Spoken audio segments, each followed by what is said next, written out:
All right, all right. We are back. Everything good? I can hear you. Awesome, sweet. Yeah, man. Technical difficulties. It happens to the best of us. See, I think It's all good. if it were too easy, you'd just not be trying hard enough, right? What did I just do? So yeah. I had just asked real quick, just to break. Yeah. The coast of Antarctica, a research team located Ernest Shackleton's ship Endurance. You hear about that? Yes, I did. From 1915. Mm-hmm.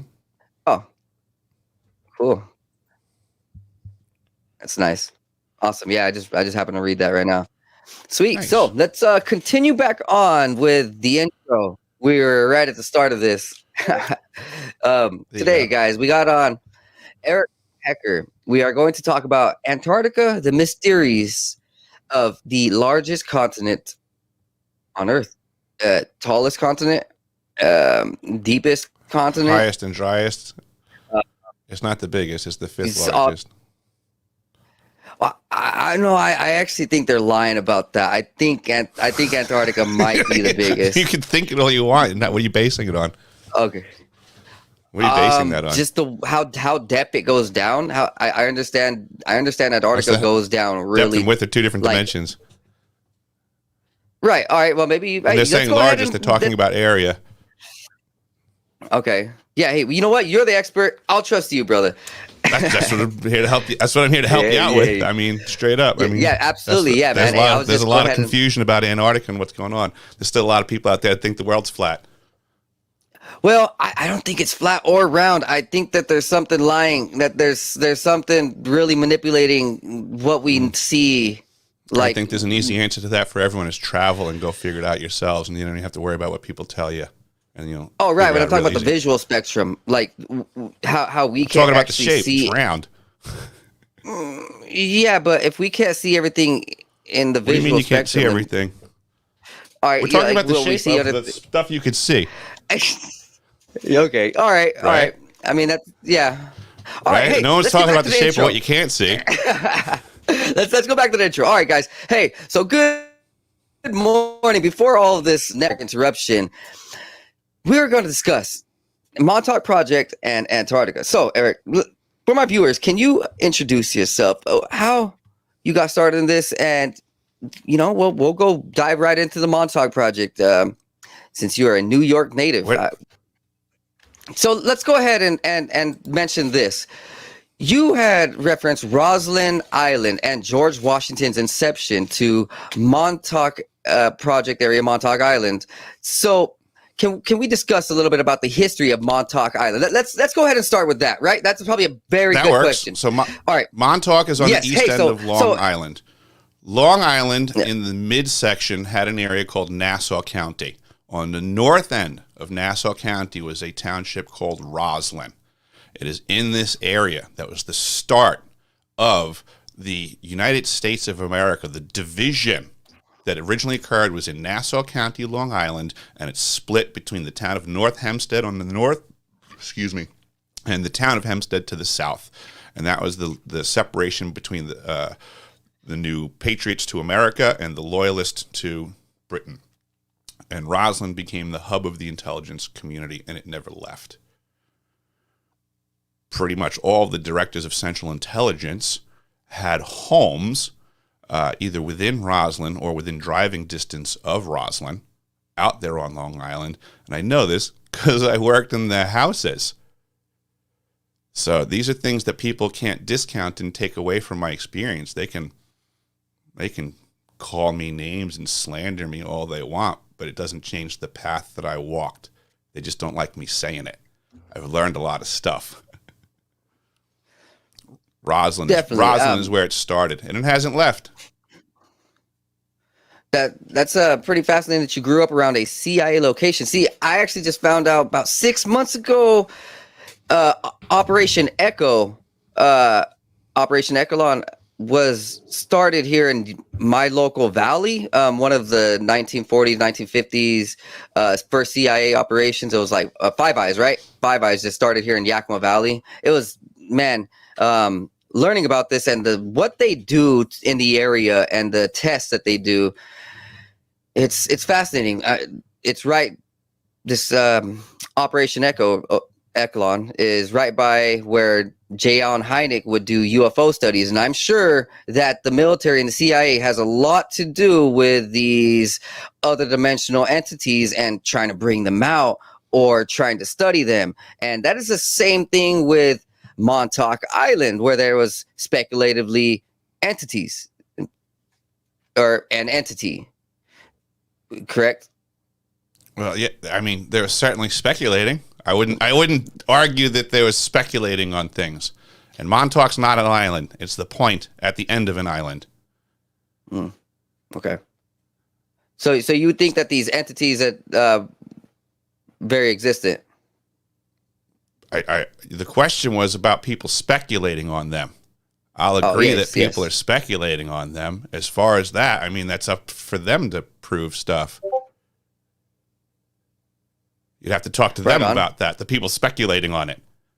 Now you're just adding to the speculation, and I'm not going to join in on the speculating. That's like terrorism of information. It's a whole bunch of people imagining things.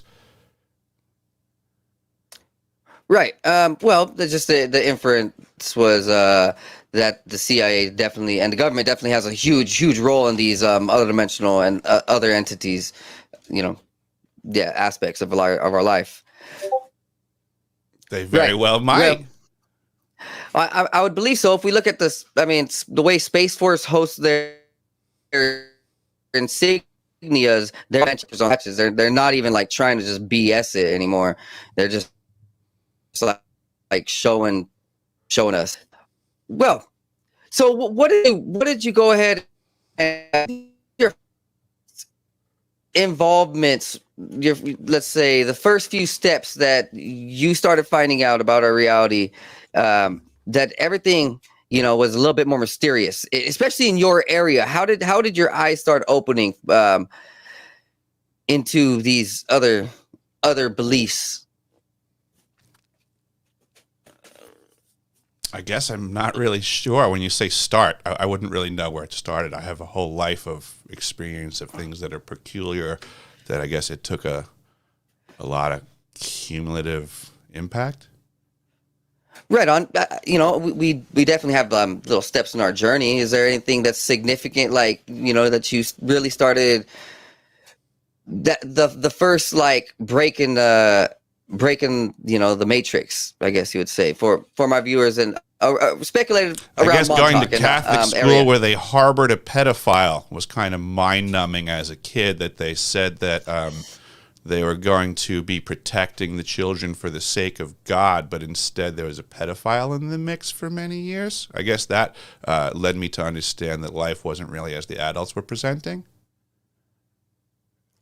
Yeah, it's definitely a tough one, for sure. Once you start hearing about the sexual abuse, and it makes you question. Oh yeah, I mean that's what authority. all these conversations really boil down to, is abuse of humanity for the benefit of pedophiles. I mean, that's what all these conversations really boil down to, is all these shit organizations are just harboring pedophiles. And I think on a higher aspect, they're actually selling out these body parts. We can from not children. dive into that. Of children. Yeah. We'll just add to that. Of children. Yeah. But nobody wants to talk about that, right? Well, no, we definitely talk about that here on my and Ghislaine Maxwell, and the fact that everything's actually about pedophilia and adrenochrome. Because that's the least common denominator. If everybody wants all the problems of this planet to go away, the only thing that we have to do is arrest all of the pedophiles, and then watch how all of the other problems magically disappear. Because who else? What other bad people would be left at that point to run stuff? But nobody wants to discuss those conversations. Well, I think there's also body eaters. These satanic eaters, like they just flesh on bodies. We've seen the Marina Abramovic and her spirit cookings, that they call it. Spirit cooking is a nasty ritual. It's a nasty topic, and people have made books about it, and it's just been out in the open. I don't even know how people allow that.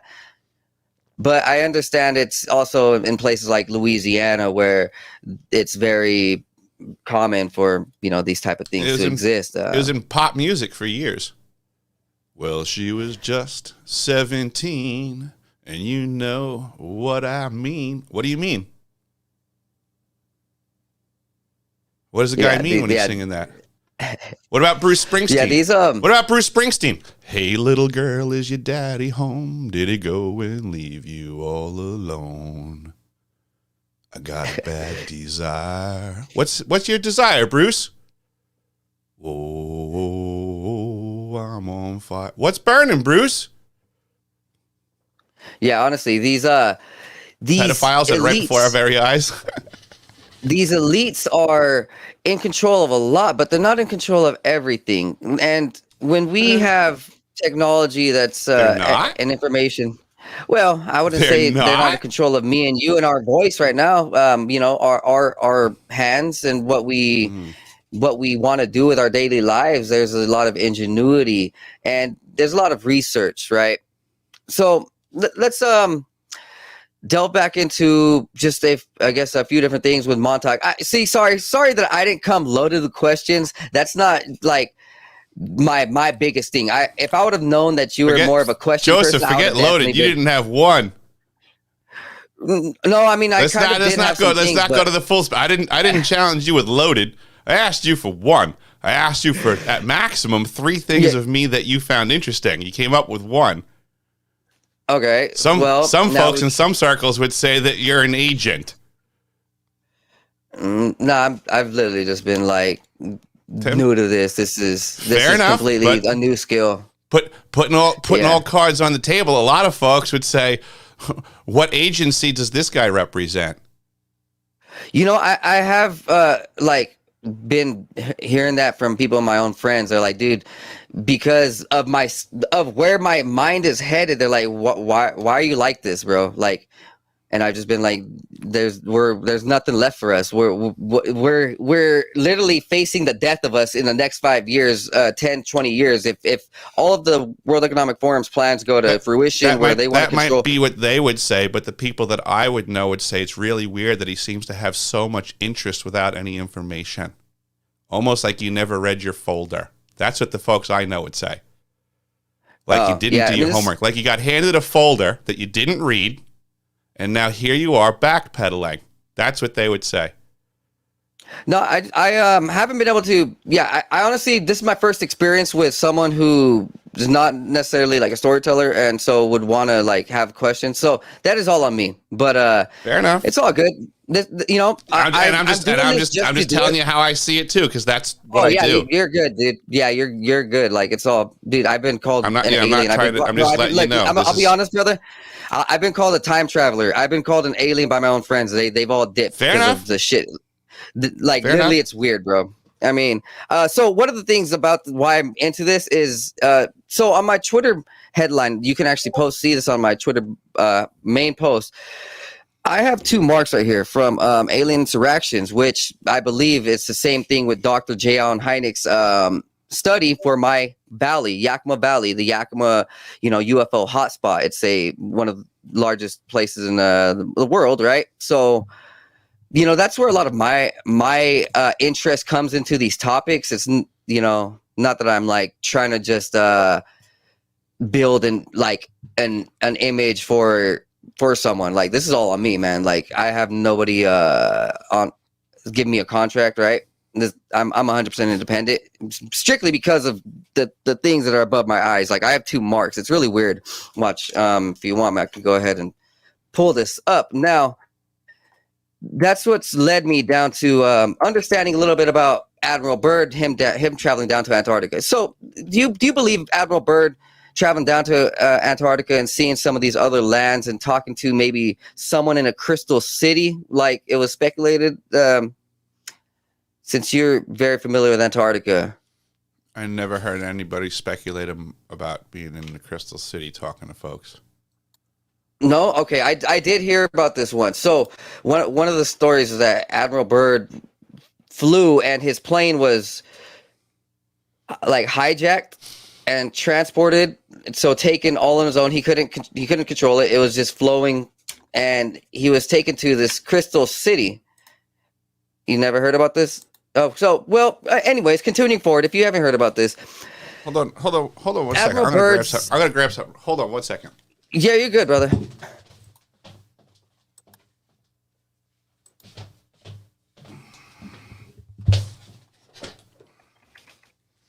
I usually have pretty Here we go.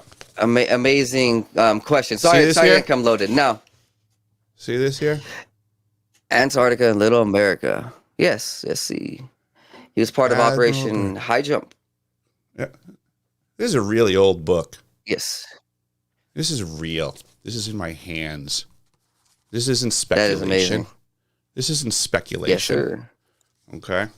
So in here, Roger there's that. a gentleman by the name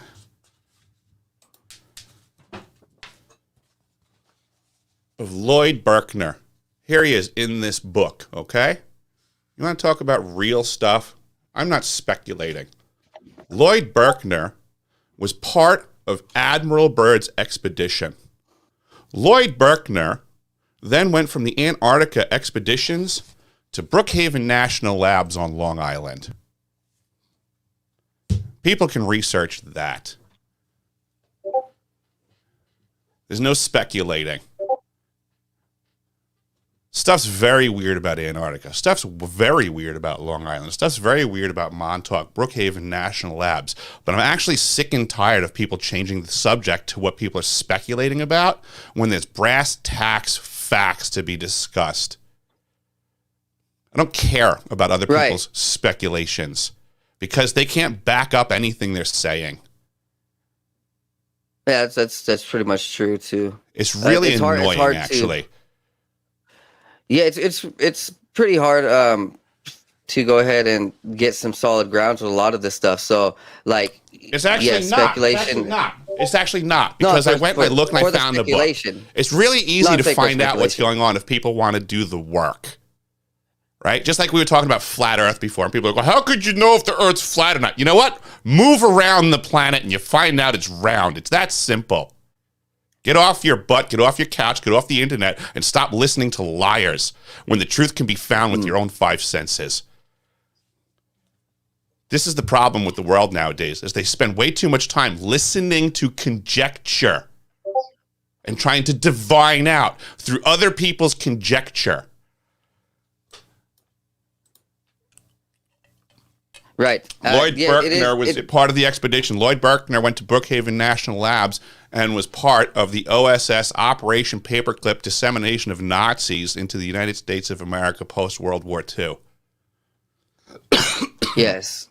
There's a lot Operation more Paperclip problems and going Operation on. High Jump. Yeah, there's a lot of mind control going on. There's technology that people don't understand that exists on this planet.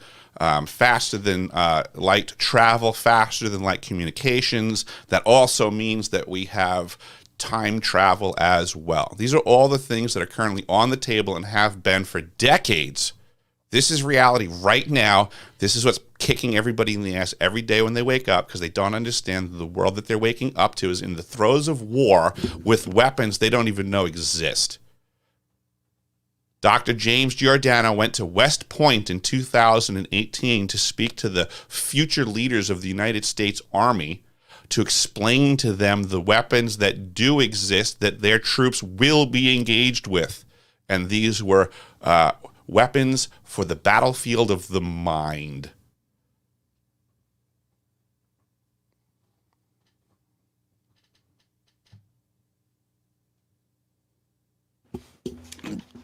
Andrew Basiago mentions same where there is a lot of time travel, a lot of psychic warfare, and it's delved into things like President Obama being literally asked out by his partners that he was a part of this. Am I correct?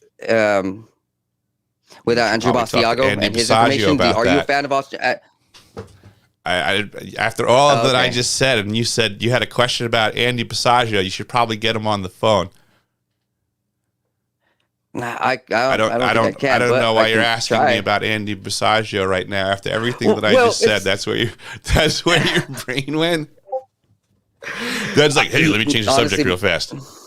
Let me change the subject real Sorry about fast. that. He Well, just a whole bunch of really killer stuff. Let me change the subject real no, fast. well, let's go back into time travel. Let's see. That's where I kind of started with Philadelphia experiments. Philadelphia experiment with Tesla. That's where I kind of had mentioned right before everything got cut off. It was It's going strange, on and at then I Brookhaven forgot National about. Labs. It's going on at Brookhaven National Labs. Nikola Tesla's facility, Wardenclyffe, is across the street from where it is now Brookhaven National Labs. The science never stopped. That's what I figured. I There you literally go. thought Now that. you know. Yeah, I'm like literally. I've been to Wardenclyffe.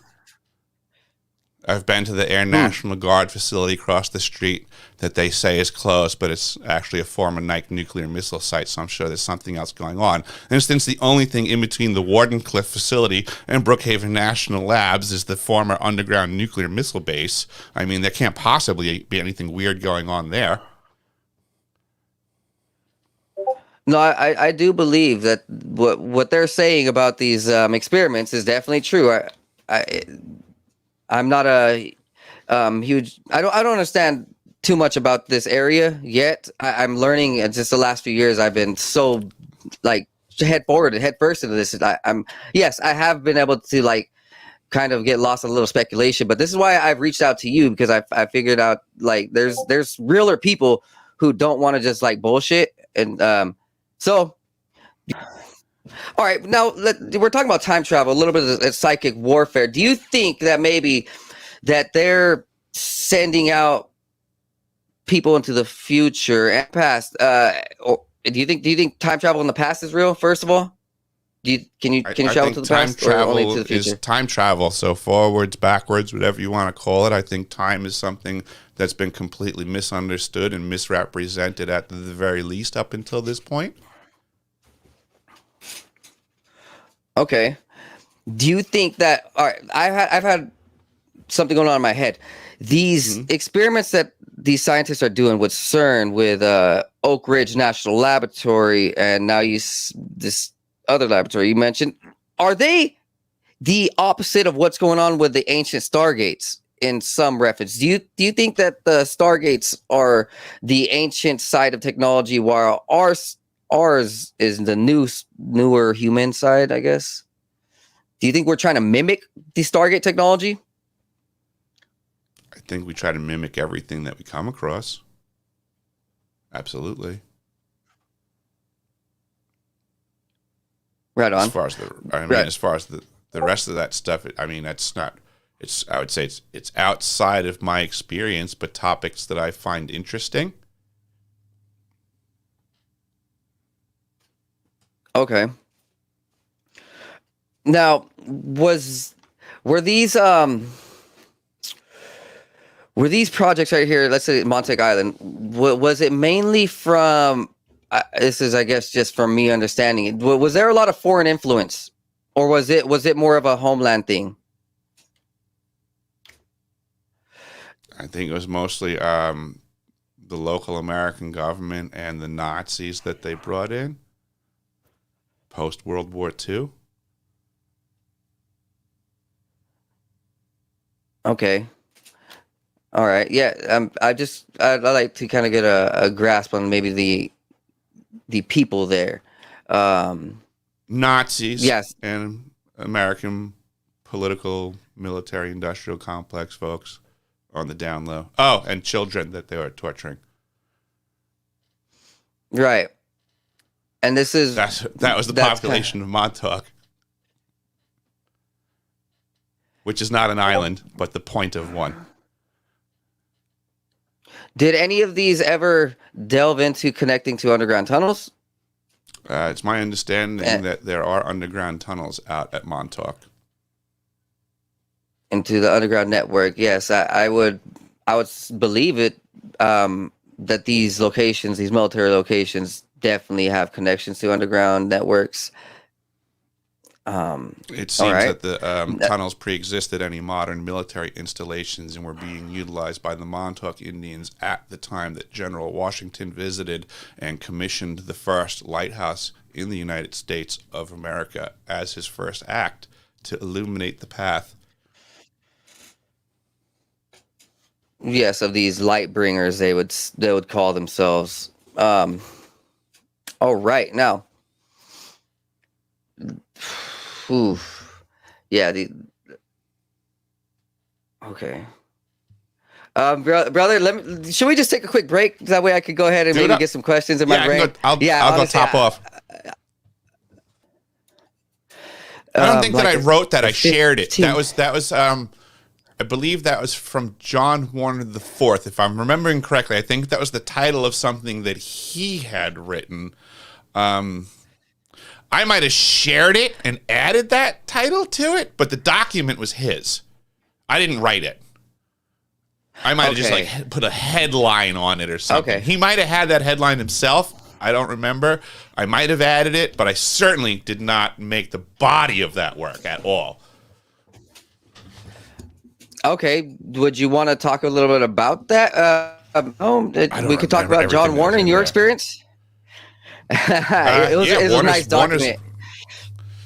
Warner's a nice guy. He laid out a whole bunch of stuff there, basically, just that, what's really going on with conspiracies and UFOs and all these things, and that basically the general population getting lied to in mass. I mean, there's a massive psyop going on that's been going on for decades. That's so pervasive. Is monumental. The United States of America didn't win World War II. The Nazis did. I mean, what are people going to do with that? Oh, it can't be. If that was the case, you know what? The High Castle. They're all slaves. They're all currently slaves to a system that they don't comprehend. And I think it was I steal quotes all the time and I butcher them. And I give credit to the wrong people all the time, but you know what? It's the message that's important. And there's a quote from back in the day from someone, and it goes something like this: "None are more hopelessly enslaved than those who falsely believe they are free." You said something earlier about being free, and I would say you're wrong. You can't possibly be more enslaved because you falsely believe you're free. Yeah, I do think we are enslaved to a point. I mean, You totally are. You're free as enslaved in to a point here, that but you already know what you're doing tomorrow, and it's not what you want. It's what other people require you to do, and that's not freedom. And you're going to do it again the next day, and you're going to do it again the next day. And if I'm wrong, then you tell me how tomorrow morning you're going to wake up and flex your freedom muscles and spend all day tomorrow doing everything you want to do. oh yeah, there is a huge wall in what we want to do and what we can do. Yeah, I agree. The dividing line is called freedom. That's what it is. And people won't admit that, right? So like tomorrow morning, I could say, Joseph, if you wanted to go, if tomorrow morning you can just simply do whatever you wanted to do, I'll cut the check. That would be you doing what you want to do. And if it wasn't me cutting the check, right? If I said, well, Joseph, now it's dependent on your bank account, I would say, well, there's the limit to your freedom right there. Fuck yeah. Right? And then how long could you go in freedom's direction until you got to get your ass back to where the man said you need to be? That is true. That's why I said up to a point. You have zero freedom, dude. You got places to go and people to serve. You're not free. Nobody listening to this is free. Otherwise, they could tell me how many days in a row they're going to flex their freedom muscles doing whatever the heck it is they want to do. And I don't want to hear, well, I picked my job and baloney. Because if I was offering the check to do whatever you want to do, if it was on me, people would come up with something different to do than going to work. Oh, yeah, all day. They'll just travel, not work. Yeah. Yeah, I agree. So All right, let's get back into this now. Talking about I guess a little bit about John Warner before. We were talking about a little bit about Montauk. Do you believe President Eisenhower and the Greta Treaty and his experience with Valiant Thor? I actually do, because I've met Laura Eisenhower and had some conversations with her. She has attested to some of these things. So, yeah, if you're going to ask me if I believe that, yeah, I believe something happened there. I think that was the time and place that the administration of the United States crossed paths with the administration of some off-world organization. Would this be the same organization the Vatican references as the Galactic Federation, or would it be what the Hitler and his regime would reference as the Vril? Don't even know if it's the same, but for all practical purposes, for the functionality of this conversation and the future of humanity, let's just presume they're all different ones. Let's just presume there's more than one. Oh, and this for sure. Yeah, I think so. Like, that's the way I look at it. Let's presume there's multiple, and this is more complex. I think that's one of the biggest issues that we as a people make, is that we always try to reduce things down to the simplest terms.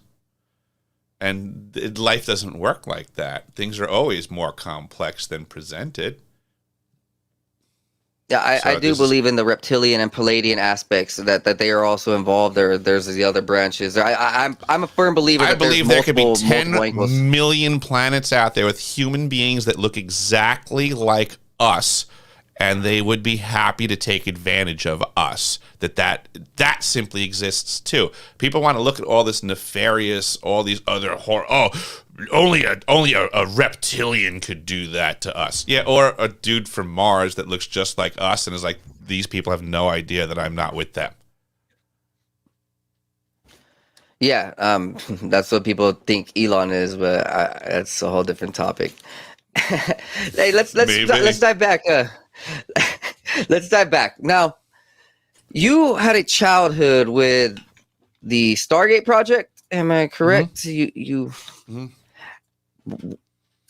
Let my viewers know all about that. I'll be honest, man. Like, these topics, they're close to home to me because of what I've experienced in my dreams, in my meditations, and me seeing and hearing this information for myself through other realms, like while I'm in a meditative stance. Like, it makes me seek out for this. And I understand the Stargate project is a huge role in where humanity shifted in America.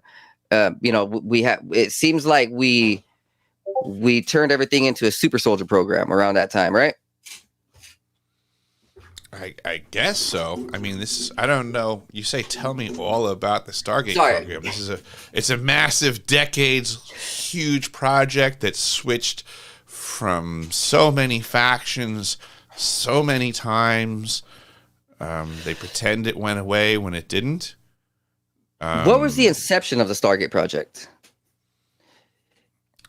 Who knows? I mean, MK Ultra and all this stuff, like 99.9% of the files were effectively destroyed. Whoa. I mean, this is like big. Everyone knows this stuff. I mean, not for nothing. Who really cares where it came from? Let's worry about where it's going. Roger that. All right. I mean, this is what we're like. James Giordano, mind control. Like, where all of this is going is everybody's currently under the throes of mind control right now. Wherever it came from, wherever it started, here we are today. There's technology at the South Pole Station that I witnessed firsthand that is manipulating everybody on this planet's brains right now. All right, that is something I've heard about too. That is something else I've heard about. Yes, Tom DeLonge had mentioned that, and now you. When did Tom DeLonge say this? It was in some interview. I'm not even a huge fan, but I do keep notes about a lot of these. That whole Tom DeLonge ATIP thing is such a coordinated government psyop. It's ridiculous. Yeah, it's interesting. Lou Elizondo, man, I don't think I could trust him. Con man. Hey, I Lou's a mean, con man. they have to have their figureheads in order to mislead. It's so sad. They're gatekeepers. Eh, They're gatekeepers. How does somebody who worked for the government, right? So Lou Elizondo somehow exited the government, right? And then gets to go to the news media with UFO footage that he somehow got from the government that he has a copyright on. yeah, it's impossible. Literally, He's a government shill. He's working for the government. Straight up. He's just straight up working for the government, lying about it. Oh, I used to work for the government and be in charge of disinformation, but I'm retired now, so I'm not lying for the government anymore. That's basically Lou's position. I mean, come on. Yeah. And How do I have to refrain from calling people stupid when they believe Lou Elizondo? Why do I have to be so kind? When dumb people do dumb things, are we supposed to use different words now? I mean, the guy literally worked as a disinformationist for the government before. And do you think the same with Stephen Greer and Jacques Vallée? I don't really know that much about Jacques Vallée. And Stephen Greer was not a paid disinformationist for the government. He was the opposite. He was a disclosure specialist, so to say, who was trying to get information to the government representatives of the people that were being kept in the dark. So Stephen Greer is on our side. Correct. Okay. He went to the government. He went to the government with information that they didn't have, apparently, and he was trying to give them information, and those people represent we the people of the United States. How does that make him anything other than a friend to we the people? All right. Yeah. Well, the things about his ritualism where they would go out to Joshua Tree and they would supposedly contact entities. That's a completely separate topic. Oh, no. Yeah. You know what I'm saying? Like, I mean, from his disclosure, that's a completely separate topic. And I would say that human beings are allowed to be multifaceted, so that I don't think that anybody has to be perfect in all directions for any one part of them to be accurate. I don't expect people to be perfect. They can make mistakes. I agree. They can be interested in things that I don't support. And it doesn't mean that everything else that they do is now in error. That would be ridiculous. There's a huge problem with that. There's a huge problem with America. Because that's been inculcated in society in the last few decades, because now we have all these pansies that have thin skin and can't handle a conversation where people disagree with each other. It's kind of that simple. It's kind of that simple. We used to have thick-skinned, bold men that could have conversations. It's part of that MK Ultra process, too. Yeah, it's like the feminization of man. As if that's supposed to be good. It's literally they're destroying the sacredness of our humanity. Like why we're men, why we're women. How about the term divine masculine? That's true. That too. How about the term divine masculine? We've been hearing the term divine feminine for quite some time. And equality. How about we give equal attention to the divine masculine that will bring harmony to our society? Yeah, I'm all for balance and nature and harmony. I'm all for supporting the divine feminine, but I'm all for equality as well. And I think we have a lack in our society of the divine masculine and the proper bold men that'll step up and correct for the problems that we see contemporarily. And that is why I started this podcast. I noticed in my society there weren't enough men just speaking up. There were just quiet men who would take orders, who wouldn't think outside the box when the ideas were very much against them. And so, yeah, I agree that society needs to be pushed back to its ancient roots. And once we figure that out, and once we get ourselves back on our ancient past and our ancient energies, and we can involve a little bit of astrology and stuff, like all that is part of it too. But once we get it all together, yes, we will see a healing, a change. Now, okay, the Stargate project was and one of the greatest, I guess, projects America has been a part of. It's changed military. It's changed the way conspiracy folks even think of what's happening, because it's involved things like, yes, like, I know you want me to talk to Andrew Basiago, but also President Obama and his involvement in these jumps to Mars. And just, my God, like, some people might just think this is getting out of the realm of reality, but no, this can't be anything more than like. Well, I mean we kind of see Hollywood. People just have paradigm issues. I mean, prior to flight, but before we had planes, if you discussed flying, they would have said you're a crazy person and it's outside of our reality. But now we have planes and it's in our reality. So everybody can keep their heads in their sand and, say that time travel is outside of our reality. Doesn't make them right in any way, shape, or form. It just makes them not understanding of the true reality that surrounds them. Just like the people that didn't understand electricity when it came out, and didn't understand flight when it came out, didn't understand nuclear energy when it came out, didn't understand cars when they came out. I mean, these are just new technologies that show up and change societies continually. So, since we're aware that history shows a precedence of newfangled technology that we could never have thought of coming out and changing our entire paradigm, why are we so challenged to consider that this might simply be the next one?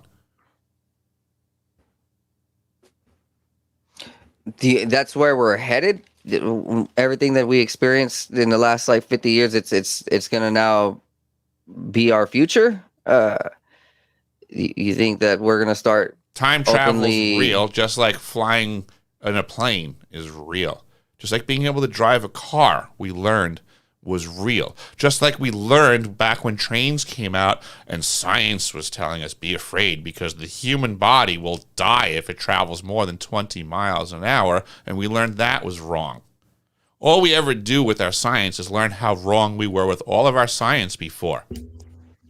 That's what science teaches us. Every day we do more science to learn about how wrong the science before was. Otherwise, we'd stop sciencing. Yeah, I do see that in the last 100 years, the way that we knew science has definitely been manipulated. I mean, probably like 100, 200 years actually, but yeah, it just within the last 10 years, everything thousands and thousands and thousands of years, we've been getting lied to about science because for an extreme period of time throughout our history, we've been getting lied to. We're so off the timetable of truth, it's not even funny. All right. I mean, if time travel, ready for this one? So if time travel is legit, right? So that means a plane can fly. The physics for flying planes exists. It's omnipresent, right? It's just a matter of whether the people have access to that knowledge, okay? So we as a people recently in history had access to the reality that you can build something that flies, okay? That's here and now in 3D. So now once people understand that time travel is part of our reality and people in our antiquity had it and people in our future will have it, that means it's actively ongoing in our lives today. Think about that. Time travel exists right now. It's real. It's available in the physics of our reality. If we, in this time and space, do not have access to it, that sucks to be us. It does not prohibit everybody else from doing it about us. Pay more attention. So this technology would travel through time. What is the what would be the meaning of these AIs and robots then? Are these helpers for are I these don't know. do you I have think no that we've idea. brought them back from the future? I have no Um idea. all right. Now let's switch it. So I've heard you mention pyramids in Antarctica. Yep, I got a photograph of one. How how many do you think there are? So you have a one Probably photograph, plenty. I correct? have a photograph of one. I showed it to It, Brad Olson, who's considered one of the lead researchers on the topic of Antarctica. I've heard of him too. I There love you go. I the mean, so conversations. nobody else seems to be able to provide documentation of a pyramid in Antarctica, but I did, and yet I nobody think I've wants to seen talk it. about it. Yeah, nobody I wants to do. talk about it. Well, I'm I just love saying, it. not you. I'm saying, here I am talking to you Yeah. about how no one wants to talk about it, right? So put yourself in my Yeah. shoes, right? Yeah, Here I I get you, I am get you. presenting to the world facts, right? And people Absolutely, keep bro. ignoring it. I keep hearing all these. I present facts. I got real life experience. I got pictures. I got real facts, and then I show up to conversations, and people go, "Well, what do you think about what this person says? What do you think? How about you ask them what they think about what I said? Because I got facts and they don't. How about you say Eric Hecker said that you're full of crap because you can't back up what you said." Because it sure looks to me like I have all of the facts and everybody keeps trying to change the subject.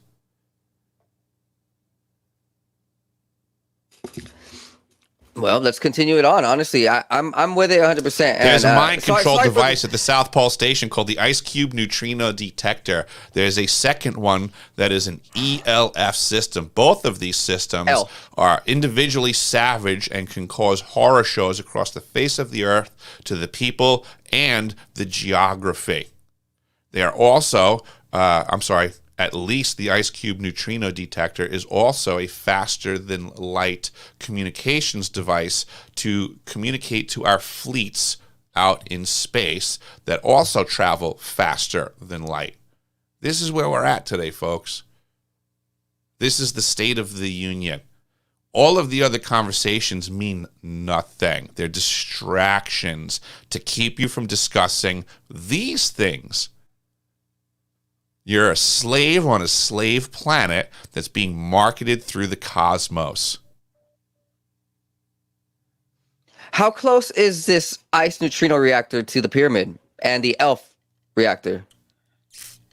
The How ELF far are they system- away?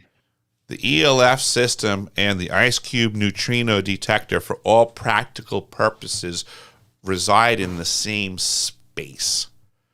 As the pyramid? The ELF, no, as each other. Oh at yeah. the Well, South how Pole close are they Station. to the pyramid?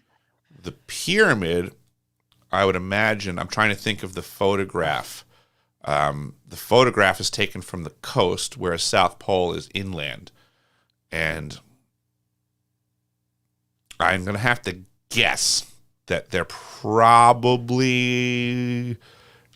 maybe 700-800 miles apart from each other. That's a decent amount. That's actually kind of not that far, not too far. And are these would New Schwabenland and those dudes be like the first people to get uncover these? Who was the first? Who were the first people to uncover these? And ice neutrino and the ELF Me? machines. Me? Okay. So you've been to them with like in physical person, tangible. I spent a You've seen year them at the South tangibly? Pole Station, Joseph. I was physically at the South Pole Station. I'm the one divulging this information. Yes, sir. Yeah, I just want to get it through to my viewers that like you had tangible, like you had physical, like hands on. That's what I'm saying. I did. course, I so did that's good. rounds, damn near 7 days a week at the Ice Cube Neutrino Detector for It's a lot of energy. 366 days. How was a was lot your of body? Did your body feel it like out of and then you got out of that location and it was like It's extremely. change? I was a savage in the low oxygen environment. My body acclimated. When I got off of the ice and got to New Zealand, I could have flipped cars over and threw them over a roof as far as I was concerned. Once the oxygen hit me, I would have been able to rip your arms off for real, dude. Like, we were so low on oxygen for a year, and I became functional. That when I got to New Zealand and got hyperoxygenated, I mean, I told the guy that I spent a year there with, I'm like, dude, I could go flip that car over right now without pause. I was a savage at that point. I mean, the South Pole, the winter and everything, it's extremely taxing. I don't know if you ever heard of Wim Hof and the Wim Hof technique and all that stuff. I was saying this before anybody even heard about Wim Hof, just because of what I experienced. You know, when you go walk around outside and there's no oxygen, there's no temperature, we were eating 15,000 calories a day and losing weight. What was your main diet? Everything constantly. I was eating like a lunatic. They made breakfast, lunch, and dinner for us in a standard capacity, but the chefs were functionally making meals that were so laden with carbs, not carbs, calories. So it was their job. Like, besides the fact that they had to work with, dehydrated crap ingredients, they had to make it taste good and be freakishly high caloric. So what most people eat in a day, I mean, we were probably, the cooking staff was probably targeted for 12 to 15,000 calories a day for people to consume. So they're pretty much trying to figure out how to make you have a plate of food that's going to be 5,000-6,000 calories on it.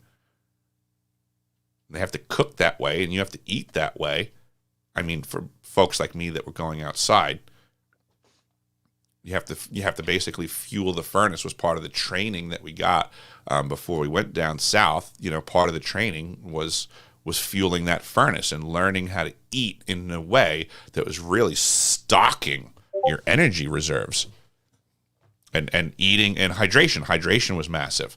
It's a 0% humidity environment, so you are pretty much shriveling up like a raisin constantly, and battling that by consuming water in copious amounts. Antarctica is definitely I would say, the land of powerful people, physically, mentally, and spiritually. Like, what you have to endure there is definitely not for the commoner. I would imagine that it's also helped you reach a state of enlightenment. It's maybe consciously, and you literally evolved, brother. I mean, there's no other way to say it. I see that anybody who goes through these type of experiences, they definitely come out a bigger human, bigger soul, just better, sharper, wiser. Some sort stronger. of growth that occurred for sure. Yeah. Okay. So now my first little note was about this was the Antarctica pyramid. Is it how big is it in massive to, let's just say, Giza or any other of these pyramids?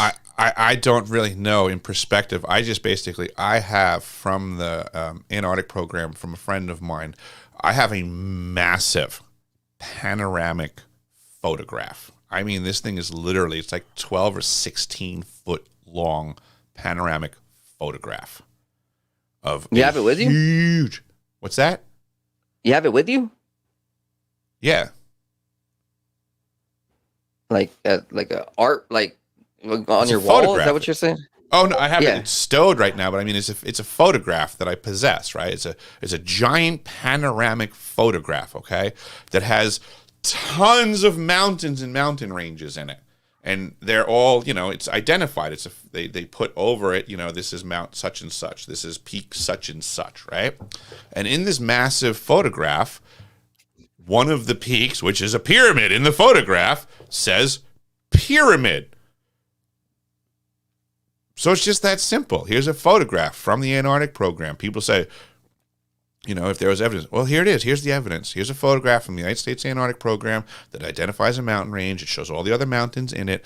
And in the picture, it identifies a pyramid. What else proof do people want? They're looking for proof, right? They'll take all kinds of stuff off the internet, right? That you can't prove anything. I got a dang photograph from the program. What else? What other proof do people want? What do they need? This is literally this photograph that we're speaking of is the first and main reason I heard of you. Literally from Rex Bear. Rex Bear has brought me a lot of enlightened people, and yeah, Rex is a great guy. This photograph, man. It's literally from, I would say, 5 miles up in the sky. Like I think, right? Probably. How high do you think that was? I think it was shot from the ground. Was it? I believe it was shot from the ground. I must have seen a different photograph then. Rex shows all kinds of pictures. He shows all kinds of pictures of. He shows all kinds of Google aerials. This is not a Google aerial photo. This is a photograph from being in Antarctica. This is not some Google thing. This is reality. This is what I'm saying. This is why I don't like discussing speculations. And there's a whole bunch of bullshit out there. There's 19 different agencies filling everybody's head with propaganda that's lies about Antarctica. They're getting paid to do that. Oh, and they're getting paid to do that on every other topic you're discussing. 99% of the stuff that you hear is paid lies, because that's how the government works. It's called COINTELPRO, and they infiltrate. This is the sign I have right here. It says COINTELPRO owns ufology. They sure as hell do own it. Yeah, dude, I hate ufology, bro. I've been trying to come out with my experiences to them. They shut me down. They do not want to hear anything real. Right, what they want is that. They want that fairy tale shit. They want me to lie, bro. I can't do that. What I've seen and experienced. No. I can't. They don't like it. Yeah. So what you're doing is meeting gatekeepers. Well, I don't think you're a gatekeeper. No, I said you're meeting gatekeepers. The folks that you're bumping into. I'm still new to this. Like I'm only a couple years into it. I'm still trying to just figure it out. This Antarctica, like imaginably, I see that these pyramids span across all of Earth, and that there's been a network for tens of thousands of years. That these were left by our ancestors, and these have some very high technology to them. If we mention like the Bolivia pyramid, that seems to be the only active pyramid, and what Egyptian and Mexican officials are now coming to conclusions about their own pyramids. I would assume that the Antarctica pyramid, ancient technologies that we are uncovering, and maybe that there's some things being pulled from these locations, energy or technology itself, wisdom, artifacts, right?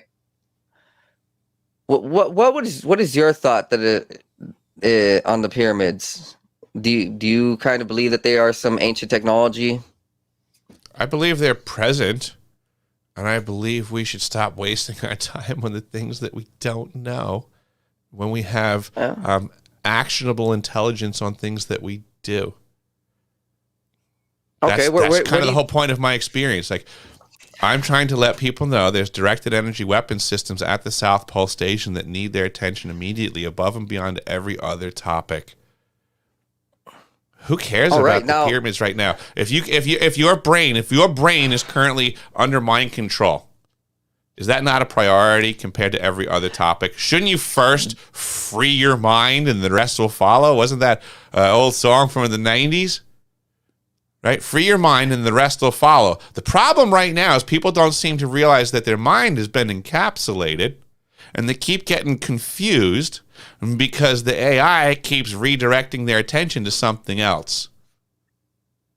Yes, as if that's important. As if any of these topics, I mean, seriously, folks, you go around and you talk to people over the course of the day, 99% of the stuff that you talk about holds no bearing on your life. Why do you discuss it then? Is that not mind control? To keep your brains busy with bullshit that doesn't even impact your fucking life? What's Kim Kardashian I'm a huge doing? proponent on breaking this mind shit? control. Yeah, fuck that. I don't care. Right? Who won really Monday Night Football? Who cares? Yeah, I did. If your team lost, does that make your mortgage go up? If your team wins, does your mortgage go down? I stopped caring about NFL like years ago. It's literally, yeah, brainwashing. It's mind control. I'm a huge proponent in breaking this mind control. See, when I started learning 10 years ago about these systems, the radiation systems and the electromagnetic frequencies, I started coming forward and trying to tell people like, hey man, you got to protect your brain, your electrical energy, the frequencies that your brain is running, alpha, beta, delta, gamma, they're in there. They're in there. It's too late. They're already in there. And now I just seen this video. I just seen this video today about the nanotechnology being able to grab like little little particles inside of you, move them around like a Tetris. So, these nano machines are definitely MK Ultraing people. And yeah, when you mentioned like there's direct energy weapons down in Antarctica, I've been thinking that for a while. I never had any like proof, but I've been thinking that there must have been something. I provided the documentation on my website in the archive section. Oh yeah, there's no debate to the topic anymore. Proof, I've provided it to the world over 2 years ago. The whole world has the proof. There's no debate. There's no argument. These are the facts. They've already been laid out there. The document is out there. It's already been shared. Is what it is. The only thing the government can do is try to slow my roll at this point, but it's too late because the truth is out. They can't stop us. It's too late. I think we're already on a spiritual path that's like literally taking us on a roller coaster. And no matter what, these smaller, lower evil forces cannot match with this roller coaster that we are on, a higher conscious flow. So where do you think the direct energy weapon systems are going? Is there any was there any idea about evolving them or using them in different spaces? I see that Sky wants to be yes, and all of the above, and they're being actively used against everybody on the face of this planet right now and for decades. Everybody can stick that in their pipe and smoke it. Yeah, I mean, seriously, this is all that I'm getting at, is that it's these weapons existed for decades. They've been being used on people for decades, and people need to get off their ass and do something about it for sure, because they're currently losing a battle. This is a new weapon system, right? So if people were in war and they were getting shot by conventional weapons, we would have walking wounded, and you'd see bullet holes and bleeding. But these new weapons don't make bullet holes or cause bleeding, but we certainly still have walking wounded around, but by a new definition that no one's discussing yet because they won't admit the weapons exist. So we have walking wounded everywhere for people that understand the weapon system. And a lot of it has to do with the garbage coming out of people's mouths as of late. Because certainly no human being would be spewing such crap if it wasn't being pumped into their head. Holy cow. I mean, like we said earlier, you were in the military and you were trained for biological warfare and its mitigation. Well, for the past couple of years, we had knuckleheads believing that an N95 mask is something more than a particulate mask. I actually... when everything in the world, all of the information in the world was available at everybody's fingertips to say that's a bold-faced lie. But how come the whole world didn't figure out such a simple lie? And I would say it's called mind control technology. What an amazing thing that you can invest money so that all of a sudden on one day, everybody's sane. And on the next day, everybody goes, I need a mask.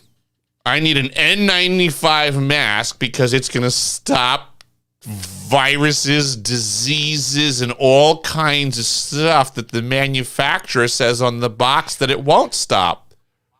All you got to do is pick up the box for the product that you're buying. Literally pick up the box that you're buying that says, I do not protect you against what the government says I protect you against. It was that simple, but no one noticed that. So you know what? I would say the mind control device at South Pole Station is firing in full effect and doing a really excellent job.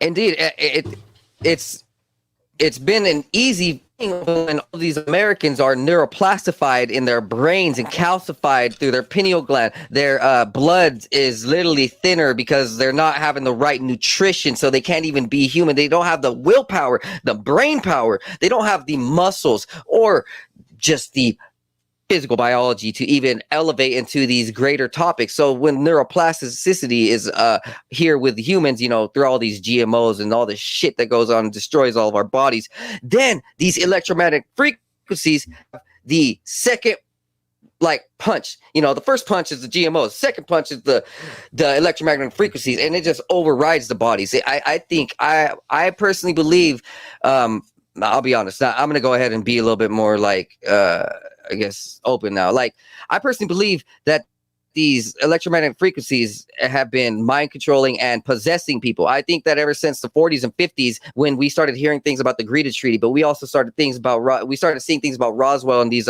Hitler's Vril and him interacting with other aliens and all this shit that's going on, right? So we started getting all these technologies. We started getting satellites. We started getting computers. We started getting all these crazy advancements in technology right around the 50s. Now, what we also started seeing was the destruction of the human soul and spirit and mind, and then we started seeing a flooding. A perversion. It was almost like spirits were being warped. Humans were being attacked on a spiritual level. You know, we started seeing like a push, you know, for the media in Hollywood to start mind controlling through symbols and sounds. And then now, like, we kind of see, let's just say hypothetically, if we look at what Beyonce is like talking about when she's saying, oh, I'm possessed by this other spirit called Sasha Fierce.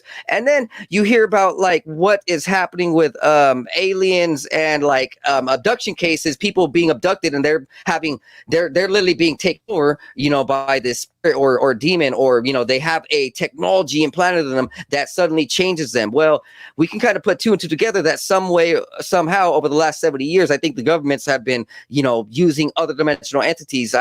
Who even knows? Reptilians, Palladians, freaking Vril, whatever they are. There's just these other dimensional entities. We can call them archons. We can call them jinn. Are being highly used to go ahead and manipulate people's souls, bodies, minds, like an MK Ultra process. That is one of the big topics that I really like delving into. Is that like our world right now is under this huge MK Ultra through, like, literally there's demons like controlling people. Well, I think like what Backstreet Boys are in sync. They show people being held up by puppets in one of those music videos, right? So I think that, you know, people are being played like puppets through little electromagnetic frequencies from the satellites, right? If we see these satellites can direct frequencies at people, and we know that there's metals in our body over the last 70, 80 years through this genetic modification bullshit, and so metals inside of a human that are not supposed to be there can be vibrated from above and then like control people like a nanotech or whatever it is. And so, yeah, like there is this mass MK Ultra. The electromagnetic frequencies are a huge role. And so that's why I started smoking weed. Weed actually kind of broke me free from it. Literally no other way to say it. I felt possessed. Like there was times in my night earlier in my life where I couldn't sleep. I just felt like there was dark forces all around me until I started smoking weed. And then I started learning about how weed is this ancient guardian angel through the Vedic text. And so I started realizing, like, hey man, our spirit in our world is much more powerful and greater than we are being told.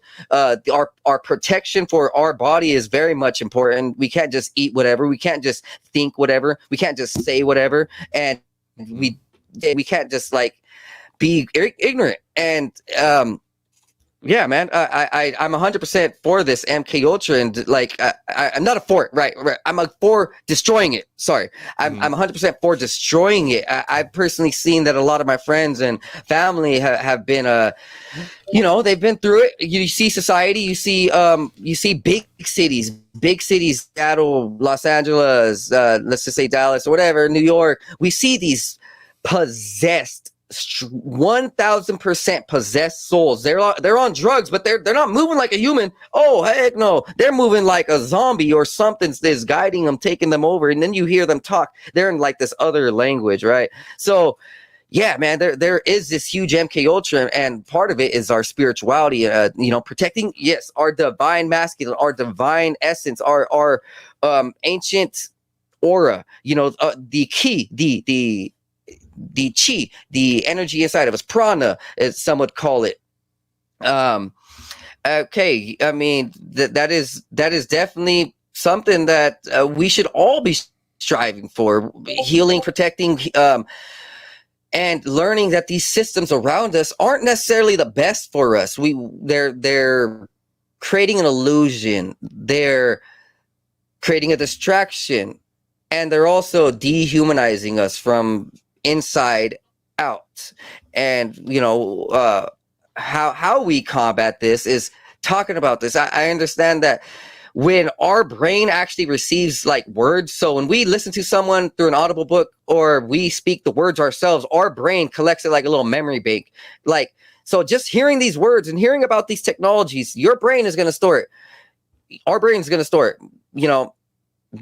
We have to play with it and keep on going, keep on, holding on to what's being stored inside of us, like these natural things that our body does on its own. Like it gives us little signals, it gives us little flashbacks that we start dreaming more. I know that my dreams are literally more in tune now than ever, because I've come to accept that we are being MK Ultra. Like 10 years ago when I was experiencing horrible dreams, I swear to God, like I thought there was some type of MK Ultra process to it. See, my dad, he put me on the right track, I guess. Ever since like I was 5 years old. See, my birthday is May 28th. I'm born right between Donald Trump and JFK, and ever since childhood, my dad showed me JFK like assassination stuff, and so always put me on that track, like the alternative track. I just didn't know what was up and what was down and how this all fit until later. But I always knew, and I always felt like that we needed to understand that there was this MK Ultra instance, that there was something trying to battle humanity. So some people might call it a mind virus, Wentico, this demonic influence. I look, whichever way we want to call it, we just have to accept it. We can say it in Spanish or English. We can call it whatever we want, but we just have to accept it. And I think that some way, in some way, for real, these technologies have been given to us. The computer systems, the satellites, and I think that people like Elon and a couple of these scientists, when they say they're like literally almost making deals with aliens and talking to demons and opening up portals and summoning a demon with AI and all this stuff, I think they're really being honest. Like my personal belief is that these AIs that are here are part of the other dimensional entity forces, and it's kind of now an MK Ultra thing from other forces. Like you mentioned earlier, if there were other humans on other planets and other continents around the globe or universe or whatever, they probably would just want to use us and control us if we didn't know any better. And guess what? We don't know any better. So if we're just having these black mirrors inside of us, which, these things have been known for scrying. These, people can scry off of phones, meaning this ancient magic, meaning like you can tap into this other type of psychic realm through just staring at the phone. It's being used on that sense. I think that's what I was getting towards. Holy cow. Okay, well, now what are you going to do about it then? Well, informing people is the first step. And so then like I would suggest like I actually don't always have my phone even on me or near me. Good. Personally, honestly Here's half how the we should time it's start like helping literally people just away from their demon infested military industrial complex weaponized technology on their hip. Stop engaging it, because there is no yeah, good way. literally. That's the trick. There is no good way. The device has been weaponized from day one against your best interests. And just like the planking challenge that people were so familiar with a few years ago, right? Planking 30 seconds at a time, 1 minute at a time. I can plank for 5 minutes. I can plank for 30 minutes. You know what? How about the get the fuck away from your phone challenge? See if you can handle 30 seconds, 1 minute, 5 minutes. See if you can get out of your house, go to the grocery store and back without your phone. Can you survive? How about go for a whole week without your goddamn phone? Yeah, I did it for 6 months. That shit was it was refreshing. There you go. Literally, man, it was one of the best times of my life. I grew up, Then and you so know. yeah, You know. that's where I was getting to, sir. That's I don't. Yeah, keep my phone on there is me no at all good times. demon in there. There's no good way to use the demon device. Those are the facts. Yeah, I now should be saying that better with better words. Yeah, you're right. You're right. It's just I was trying to promote like, hey man, if anything, if people were gonna use it, let's just not say effed up shit around it, like or have evil emotions or put your evil energies into it. Like for the people that do stick to it, right? You know, there's always gonna be the rebuttalers. I can follow what you're saying. There's if you're going to be around it, then at least yes. I mean, if your enemy is going to be listening to everything that you say, you should certainly guard what you say. I'll agree with that. Yes, that's what I was saying. Like, you'll guard your energy to the max with this. Yeah, guard every. Yes, it's a weaponized device. It's listening to everything that everybody is saying. Your enemy is listening to you and working against your best interests, folks. So by all means, guard your words. And by guard your words, I mean the easiest thing that you could do would be to distance yourself from the offending technology. Literally. So when me and my friends hang out, like we don't fuck with our phones. We you know what I mean? I don't like to. It's just bad stuff. If anybody out there is so important that they need to be gotten a hold of 24 hours a day, get a fucking pager. Or just like move right by them. Live right by them. Live with them. Get a pager. The whole planet can beep you. We used to do that in the 80s. It was really easy. Your friends can get a hold of you 24/7, and the government can't. So we can use technology to our advantage. We can use technology instead of getting abused by technology. You know, everybody talks about, I need to get a hold of people right away. Nobody gets a hold of anybody right away. We used to have phones on the wall, landlines, right? And you call someone's house, and the phone rings, and they pick it up immediately.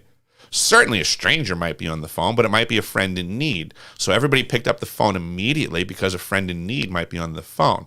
Nowadays, you call a friend, and they'll like, what are you doing calling me? You can't call me. No, I don't pick up the phone for people, let alone a friend or a stranger. Yeah, they get mad at you for calling. Oh, you can't text first or send me. I mean, the technology has divided us. It hasn't brought us closer. It hasn't provided greater convenience and access to your friends. It's moved us further apart from each other by design.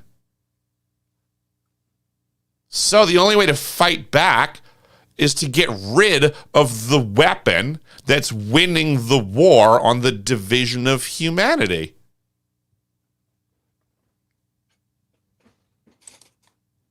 But people don't want to hear that. Absolutely. No, I mean, I personally do. My friends hate me when I say this shit, bro. I'm with you. This is why I'm here. That's because the mind control is working perfectly on them.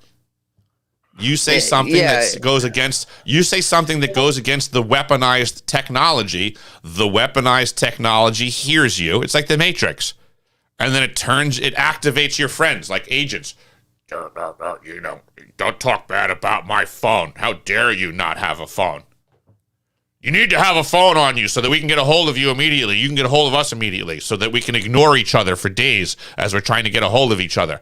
Oh, I didn't see your text. I didn't have my phone near me. Yeah, as if anybody doesn't have their phone near them.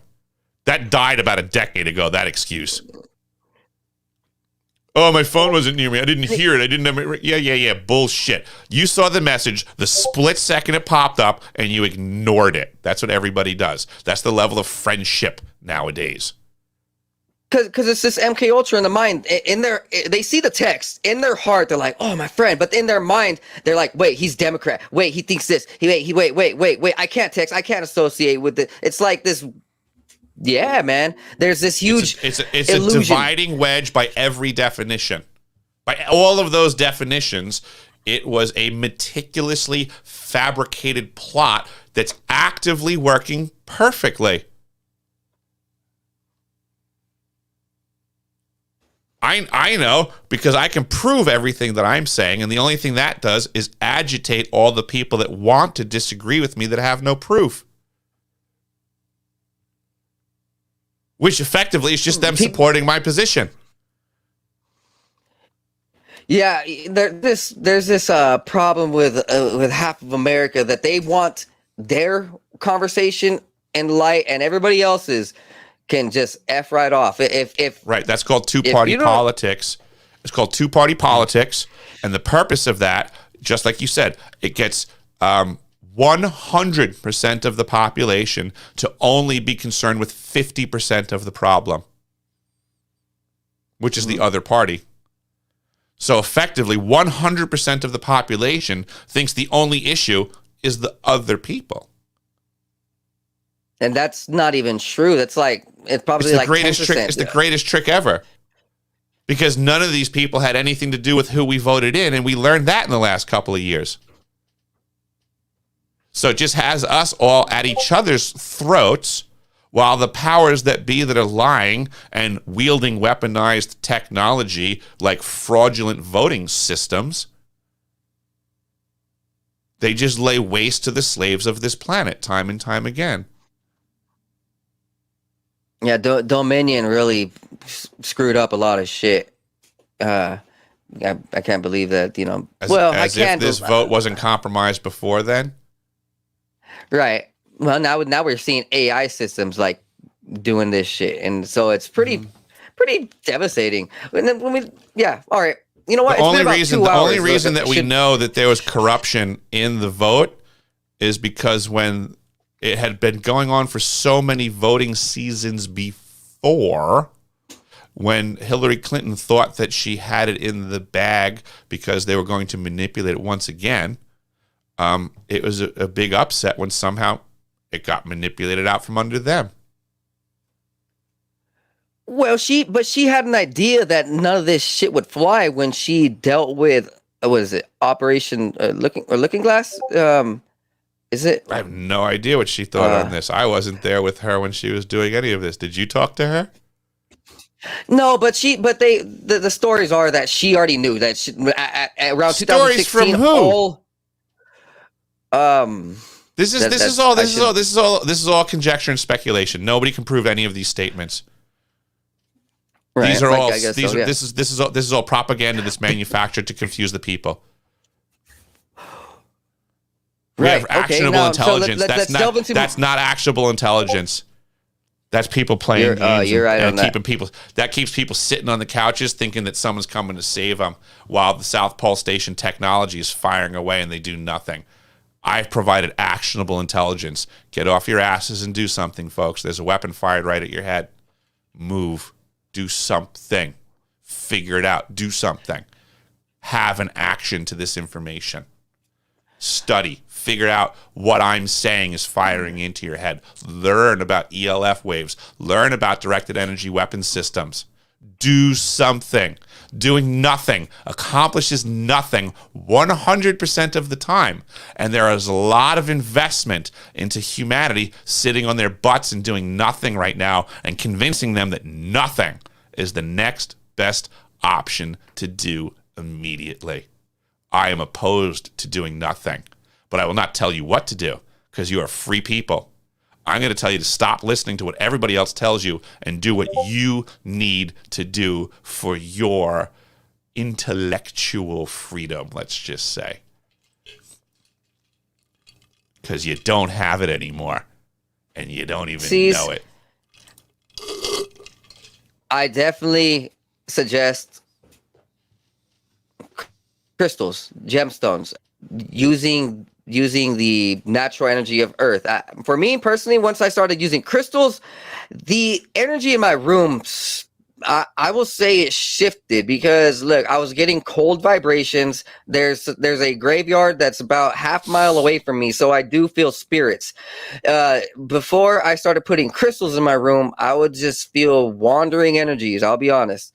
Then I started putting crystals in my room and started like saying, protective prayers and stuff, and it all started clearing, man. The energy within me, the energy around me, it started clearing, and that is a big way to combat these electromagnetic frequencies. Every crystal has its own frequency resonance, and when these electricity or frequencies come into our rooms and fly around all these corners, it hits these crystals, and kind of, I would say our crystals kind of, I will maybe send out a higher frequency, a more natural frequency. It helps alleviate our space. How about they worked as amplifiers for the positive intention that you threw into the space, and that's perfectly good. That is one of them too. That's a lot to be said for that equation right there, but that's the trick of a lot what's going on nowadays, is that people don't know how to apply their positive energy against an attack they don't know exists. They could simply do things that you're saying, right? I'm not arguing that there's possibility to that, right? You provided your powerful intentions. You're a beast of free will if you accept it. But if you allow other people to overpower and take advantage of your creative persona, they will, right? So all you did was take your power back. And I suggest that people can do this. It is possible. I'm not going to pretend that it's easy. I'm not going to pretend that it's the same for everyone else, right? Anyone can play a guitar. It's easy for some and hard for others. Some take more practice, right? This is the same thing with freeing your mind, unfortunately. I'd like to say it's as easy as raising your frequency, but raising your frequency is not the same for everyone. And this is what the enemy knows. And everybody's already losing. So it's very hard, okay, to heal when you're in the middle of the activity of getting wounded. So this is why I'm saying is that there's a weapon system going on. Everybody's actively getting wounded, okay? They're talking about healing and raising their frequency. Well, you know what? You're not going to. You can't you can't heal when you're in the throes of battle and taking wounds. It doesn't work like that, folks. So I hate to be the bearer of bad news. That's part of the mind control, is convincing you that right now you can raise your frequency out of this, because you can't. Until you start realizing you are in a battle. You are in a battle in the 3D realm. They're attacking you with technology in the 3D realm that we need to do something about in the 3D capacity, because it's attacking more than that. It's wounding more than that. I get people want to take the easy way out. That's how life works. It's a character flaw of humanity that our enemy is using against us. They know that people want to be ignorant, because ignorance is bliss, because then they're not obligated to any responsibility. The split second somebody understands what I'm saying is true, they are now obligated to action, which is why they will be in denial of what I'm saying. Then they don't have to lift a finger. It's easier. It's much easier to rationalize that I'm delusional, I'm a liar, I'm all kinds of things. It's much easier to do that than take the information that I'm saying as true, because then they're obligated to do something. And then they get really mad when I don't tell them what to do, which I find is funny, because what I've been saying is get out of the mind control. Stop listening to what everybody's saying. What I'm saying is break the chains, figure out what's going on, and learn to do what's needed for the individual. I most certainly can't tell what you need to do in life. I have no idea. You have to figure out the chains that are on you. You have to break those chains. You have to find your path to freedom. I'm just letting you know that you've been shackled. I don't know how they shackled you. This technology is so pervasive and specific. It's going to attack you on an individual level through an MK Ultra capacity. It's going to learn you and your nuances and your weaknesses that I don't know. You have to know thyself and figure out where the intrusive thoughts come from and divide out the wheat from the chaff. It's interesting you say shackled because look, right when I started using crystals and I started actually protecting my spirituality, that I had the weirdest experience. I was reading the Emerald tablets. I had them on my computer, and it was like 3 a.m. Just yes, weird time. And I was high, and this dude, I swear, like there was just this white apparition in my, because I had my eyes closed, and I started seeing something from my dreams or vision or whatever. There was a white apparition above me, and it said like, "Hey, Joseph, wake up! You're being deceived." And the image of me underneath the white apparition was shackles and chains. And in that moment, that white apparition who was saying, "Hey, wake up," like saving me, like hit the chains, broke them, and it was at 3 a.m. I know it was really weird. I felt pressure release, like some spiritual spell was broken. It didn't happen until I started praying. I started using these crystals. I started using incense. I literally turned my life to believing about all of this spirituality and protection against these dark forces, and like the electromagnetic frequencies stopped going. They stopped hurting me. Like there was no more ringing in my ears. Mm-hmm.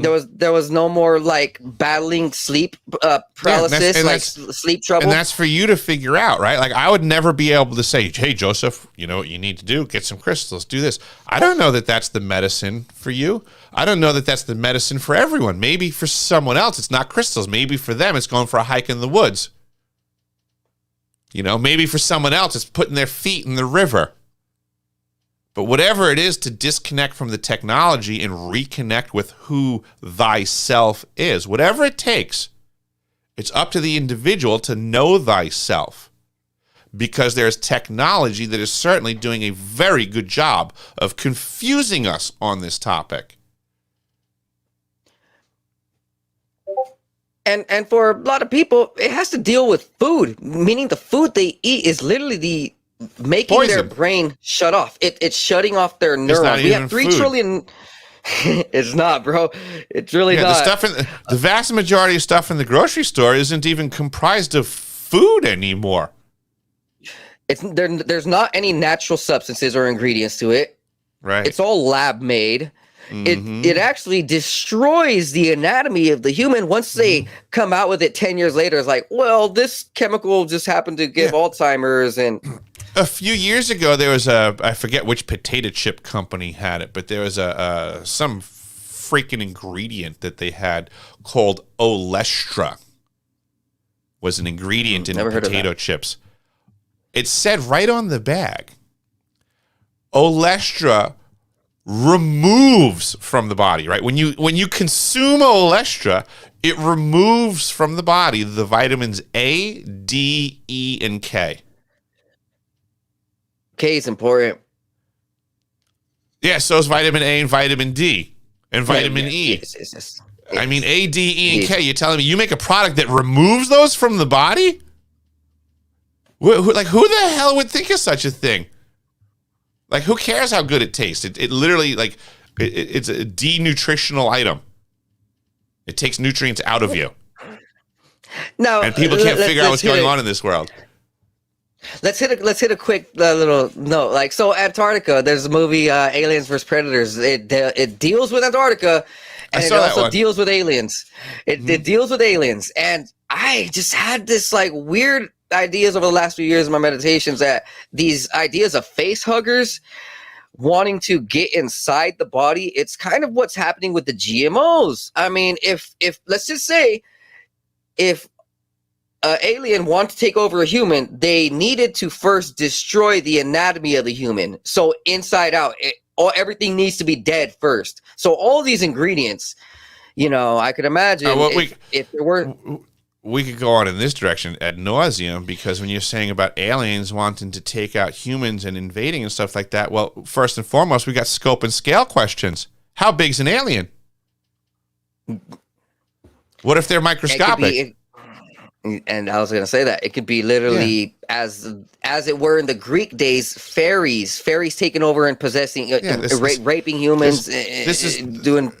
So this is gets us back to like the front end of the conversation, right? Like reality.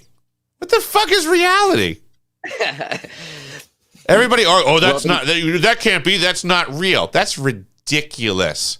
As if anybody looking at you in the face right now can hold on to the boundaries of reality from this point forwards and say, this is it. This is reality. And it's never changing.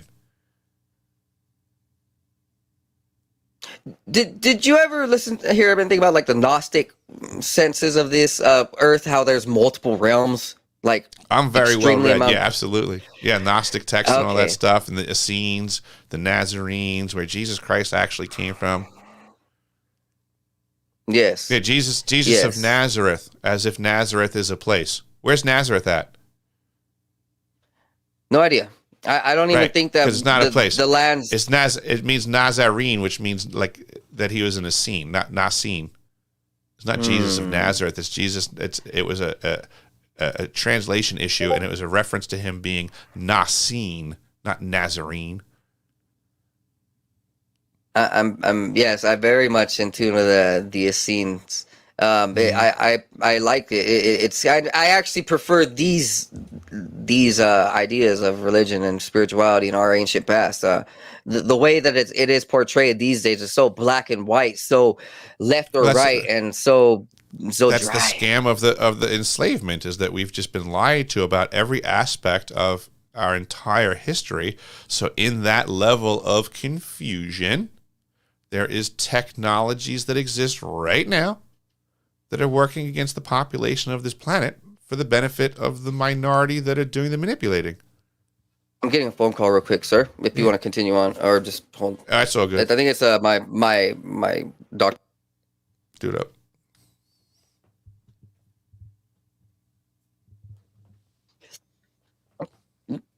We were talking about the Gnostic and a little bit, right? What would you think about the realms aspect of what people are imagining about the Kepler belt and this Van Allen belt, and how space is partially water, like a form of water? What are your thoughts on what do you think is above? Do you think that there's some aspect of the firmament being true, that there's like some realm above us?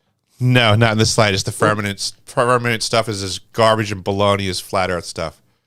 And this whole idea of what you're talking about, water and space, sounds like a bunch of baloney to me. What crap? Who told you that? No, there's a lot of podcasts talking about like liquid universe, liquid. That sounds like a lot of idiots they're not basing that in anything. That's speculation. They're hearing stuff from people and go, I heard this and I heard that, and then they support it by some other person who heard it that can't support any of it. It's a bunch of crap, unsupported crap.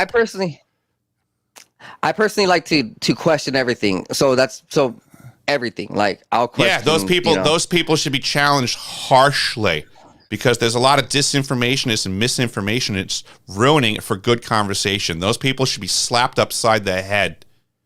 Flat earthers are morons. Like I know I have flat Earth on my bio, but call yourself a flat earther debunker.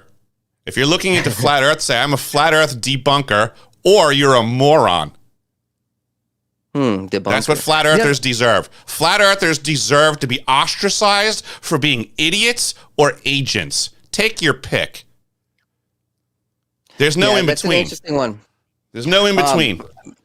I personally delve with. I like to question the oval shape, the flat shape, and the round shape. So I personally, my only That's goal called the with battle of semantics, and that's the whole point of the conversation of flat Earth is to get people to waste their time on semantics, to not be discussing actionable intelligence. Who gives a damn? In reality, right? Is the Earth you're right. oval? That Is it football shaped? It Is doesn't it even matter, oblong? Bro. Is it eggs? How does that change your day-to-day life? It Other doesn't. than it's It really a conversation that wastes your time from other conversations you should be having. And that's the whole point of flat Earth. That's the psyop of flat Earth, is to waste your goddamn time. I'll be honest. On a stupid conversation. Eggs aren't really egg-shaped. They're square-shaped. But we're in a holographic universe, and you can't see it that way because you don't have the right crystals. That's how realistic a flat Earth conversation is. That's how stupid a flat Earther sounds. I created that intro last year, and this year I created a second intro. So I did from my own conscious evolution was like I should probably delve away from that flat Earth shit. So there is a new intro on the way already. It's already made. Whatever. Yeah. No, honestly, it's not like I really was a proponent. Like, hey man, the Earth is flat, or else you're gay. Like, you know, you're also weak. Blah blah blah. There's a lot of knuckleheads that are out there like that. Yeah, there's that one dude. There's a big name in that group. There's a guy, Flat Earth Dave, that runs around in that community. He's big in the Flat Earth world. Flat Earth Dave likes to lie to people and say that he spoke to me, and that Dave Weiss. Yeah, Flat Earth Dave's a bold-faced liar. He said that he spoke to me, and he never did. And he said that I supported things that he said, and I never did. So I happen to know Dave, Flat Earth Dave, is a bold-faced liar. That's interesting. All right, so I did happen to hear a couple of his stuff, and I questioned it. Like, it was just the way he was speaking wasn't. He's either an idiot or an agent. Take your pick. Yeah, he's definitive. He's definitively a liar. He said that he spoke to me, and we never did. Do you think I'm lying about that? Do you think that I spoke to Dave, and I'm now lying about it? No, because I actually do see a lot of these attitudes in the conspiracy realm. There is something definitely off about them, like completely about the way that they present information. It's not actually like. If I spoke to him, where was it at? I mean, he should be able to substantiate what he said. He spoke to Brad Olson. Brad Olson had been to Antarctica also. Flat Earth Dave challenged Brad Olson. Because Flat Earth Dave had some scam about offering Bitcoin or something if you can prove to him the world is round instead of flat, as if he's the authority. I've been to Antarctica. The world is round. Flat Earth Dave's a liar. He doesn't know. He owes me Bitcoin. Yeah. He owes Brad Olson Bitcoin. I don't think he's going to pay up. I'll take his Bitcoin. I don't think he's going to pay up. I don't think he has it. I think he's a scumbag lying fed. There's tons of scumbag lying feds in front of microphones all day long now.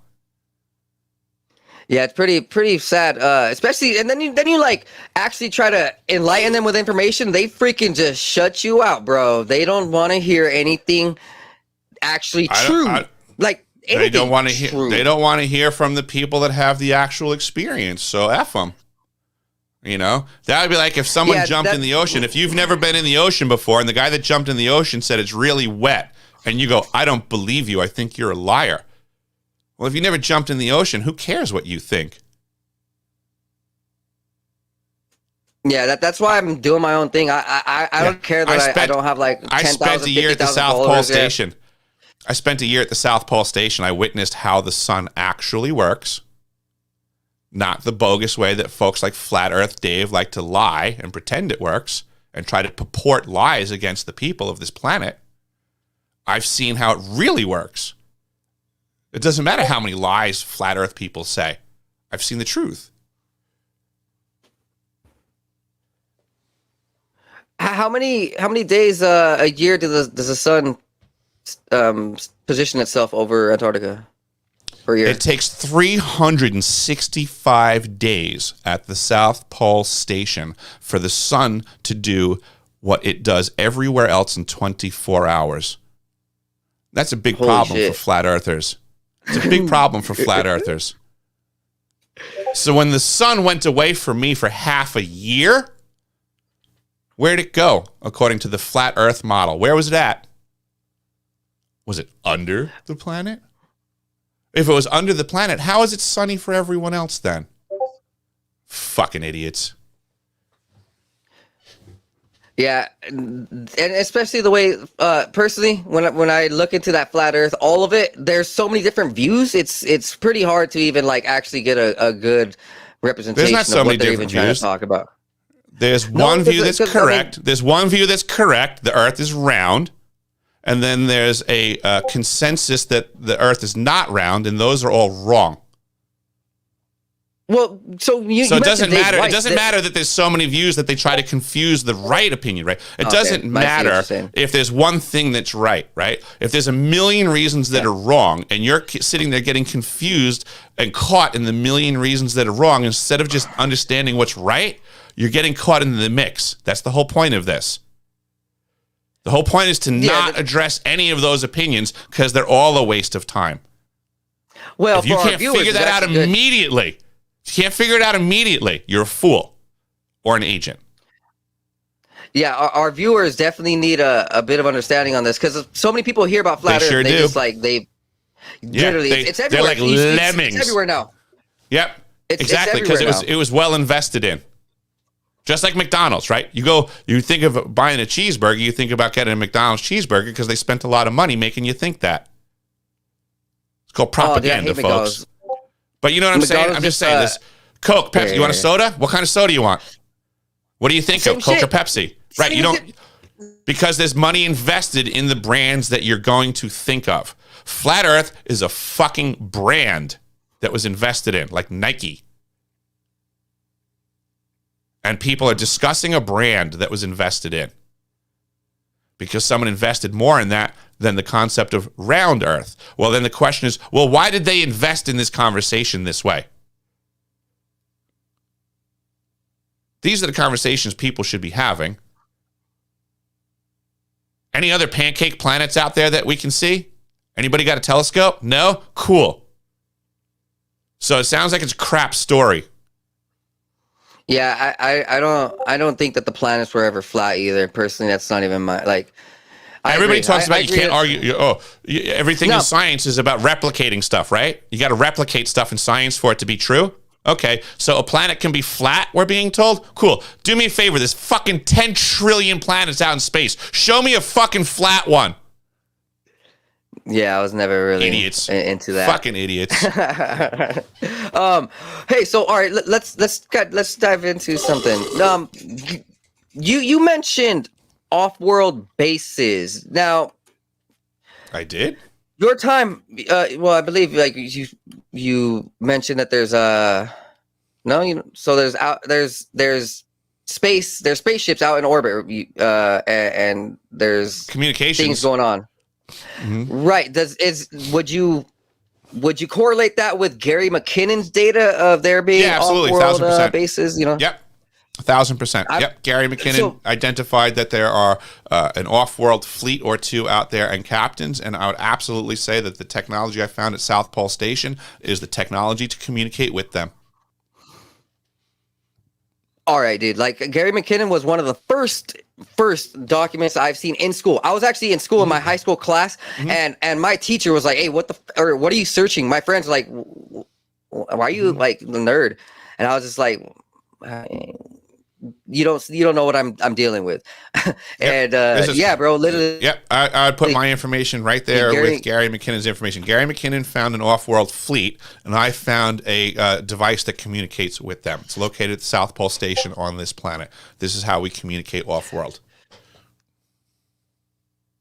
The ice And what cube is this neutrino device detector called? transmits. The ice cube neutrino detector is not simply a detector, it also transmits. It's a directed energy weapons system that is manifold. It does a lot of things. It attacks your brain, it causes earthquakes, and it talks with spaceships.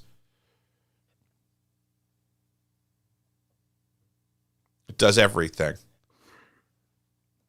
Would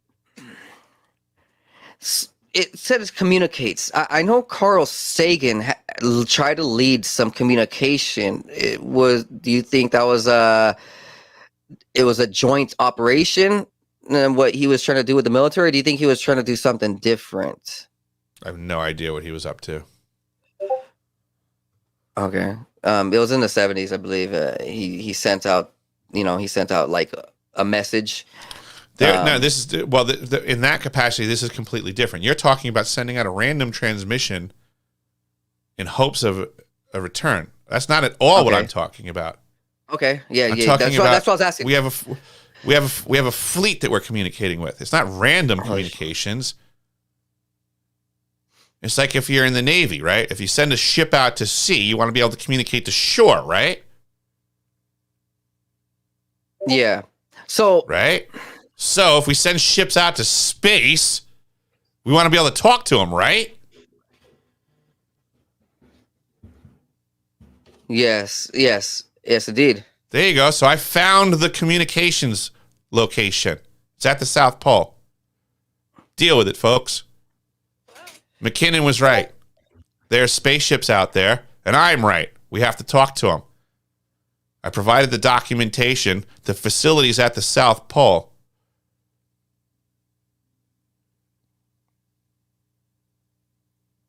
Wow, the doctor called me back saying it was at 2. And, okay, all right, how many people are operating this? How many different forces are operating this neutrino? So is it just the Americans or is it also Nazis? At the time that I was there was 2 winter overs, and they were non-Americans.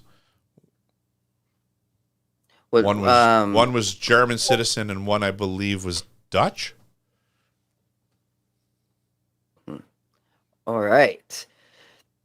Did they have any esoteric or occultic type of symbolism? See, now when I look at Elon Musk and when he tries to show things like dragons and shit, and some of these other NASA space shuttles where they're actually pulling out like Apollo, which is a very occultic, esoteric type of concept. Was it the same thing that you found over there in I would imagine, but it's just a question. So is it the same thing? No?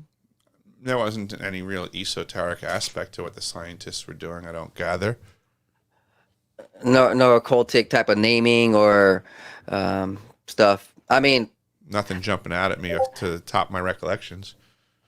Well, I'm glad because we look at what CERN is doing, and they have a freaking statue of Shiva, and they're over there dancing with ritual type magic. Yeah, man, it's pretty okay. Well, that's good. It's also, that's good. We're also talking. It's the South Pole Station, so we're talking. I mean, it's like throwing a party on the moons of Mars. It's not that fucking easy.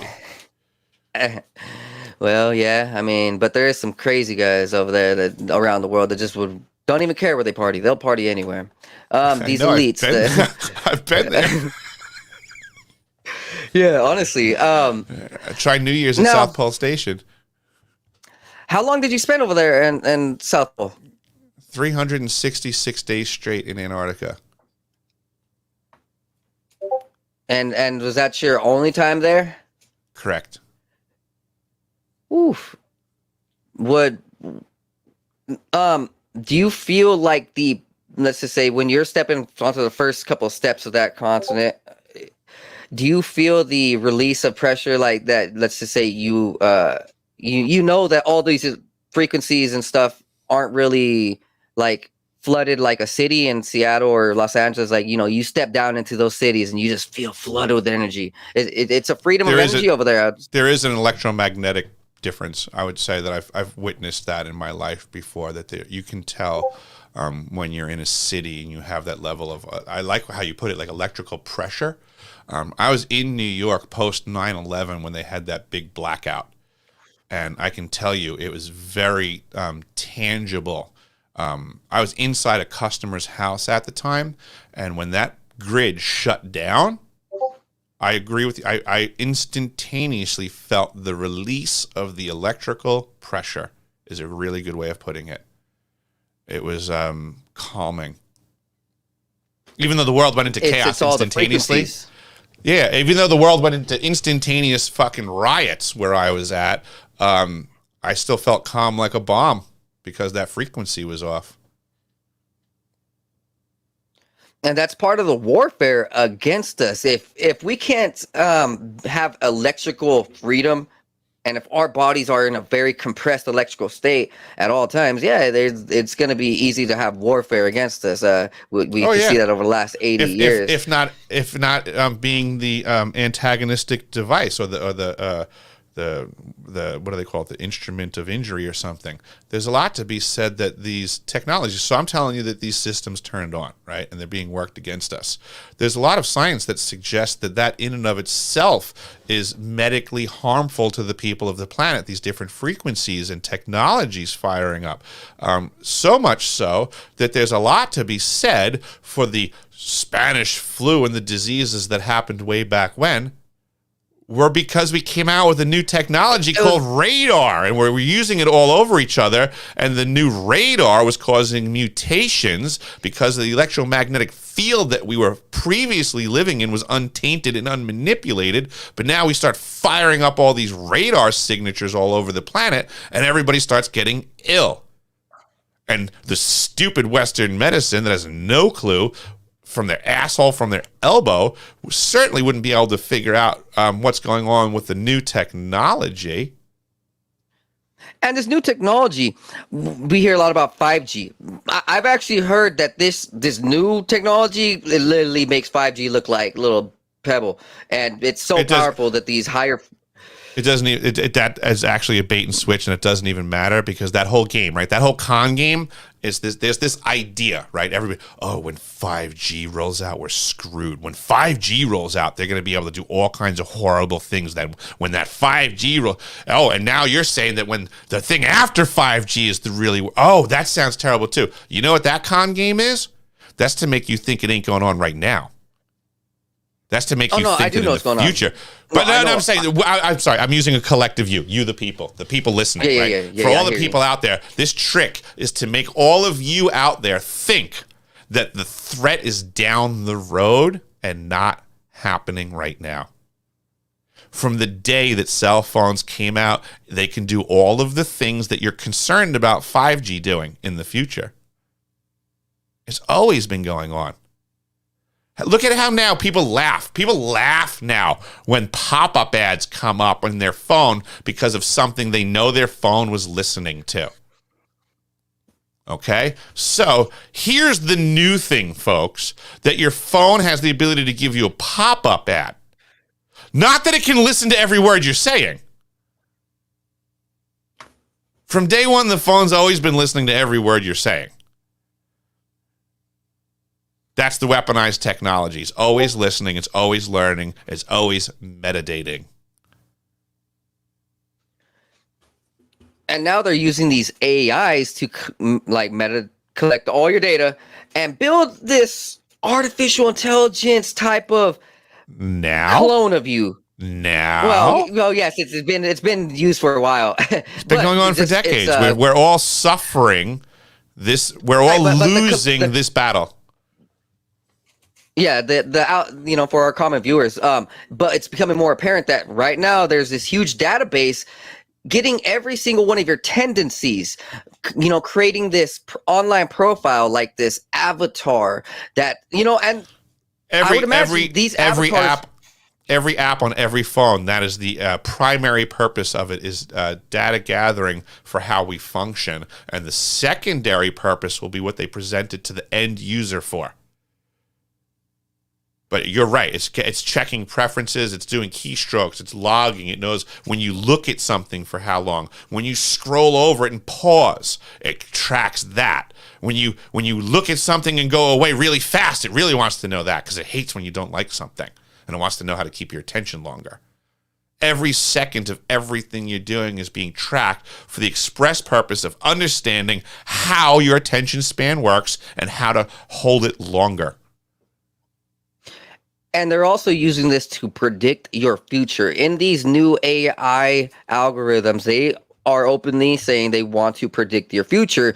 Mm-hmm. They say that they actually can up to a whole day or what, they'll know exactly what your tendencies are and they'll plan it out. The AI will figure out this little blueprint, this pathway for your life that if you're not broken outside of this box, this, if you're not waking up and if you're not evolving the way that you should be and cleaning your system, and you're not a lower it's energy. not so much. It's not that the AI is so smart that it's predicting what people are doing. It's that the system is so pervasive that it's literally controlling to the point that they can then create a technology that gives the false pretense of it being so intellectually sound that it's predicting your activity versus manufacturing it. It's smoke and mirrors, folks. The AI is not smart. The system is that pervasive. They're making you do what they want to do. And then because they already planned your day out 9 years in advance, and you just have a tendency to follow suit. What the AI does is basically society now builds roads, okay? And you get to a fork in the road, and the average human being goes, oh, I'm free. Should I make a left or should I make a right? But what it doesn't ask is who built the fork in the road? Who built the road? And if you're the manufacturer of the road, and you're paying attention to the traffic patterns while everybody else thinks they're moving freely, you can start convincing them that they're going places by choice. When in reality, you made every road, so what decision was theirs?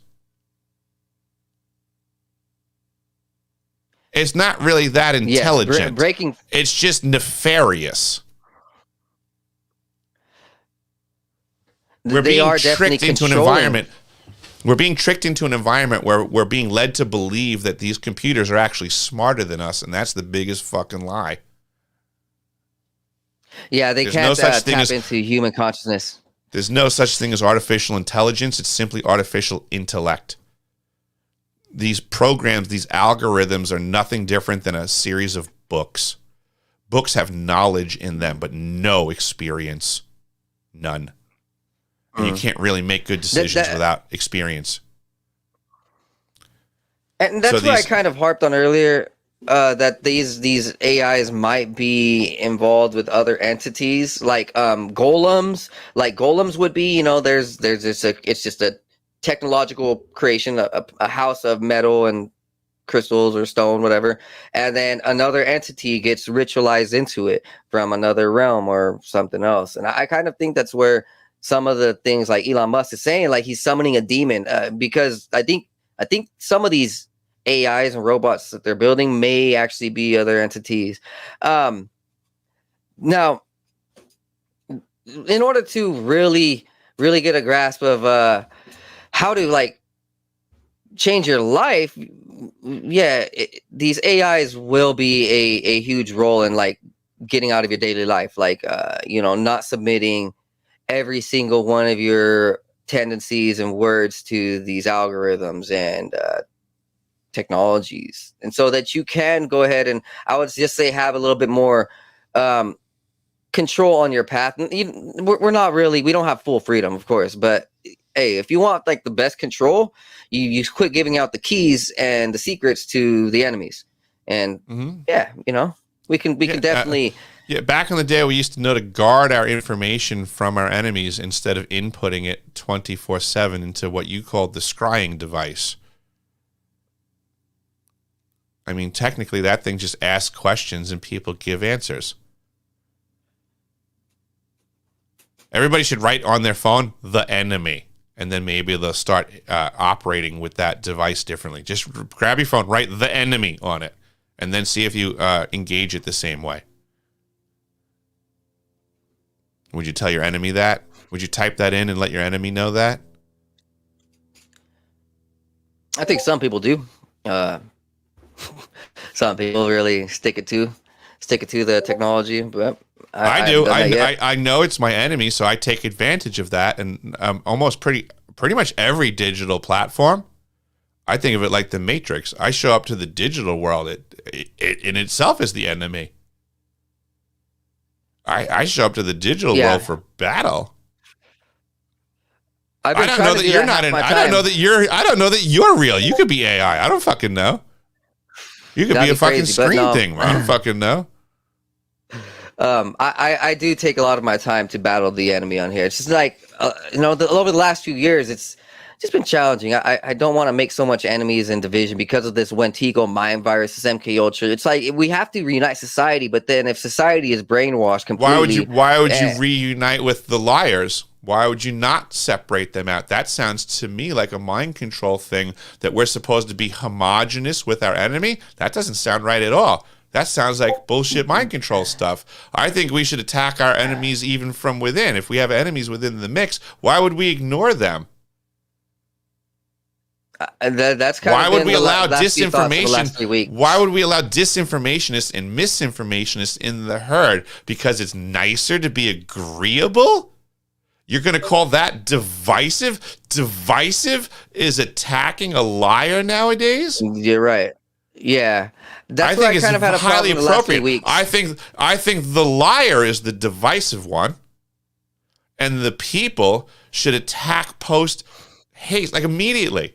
When we see lies and division in the ranks and all that, that's the enemy. That's the weapon.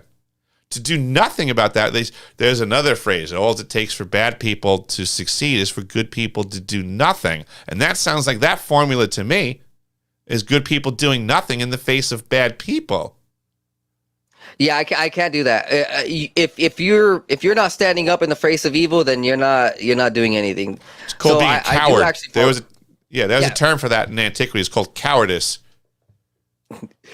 Yeah, it's this masculinity that's been deprived of us through the genetics, through the media, mass media, scare food tactics, products.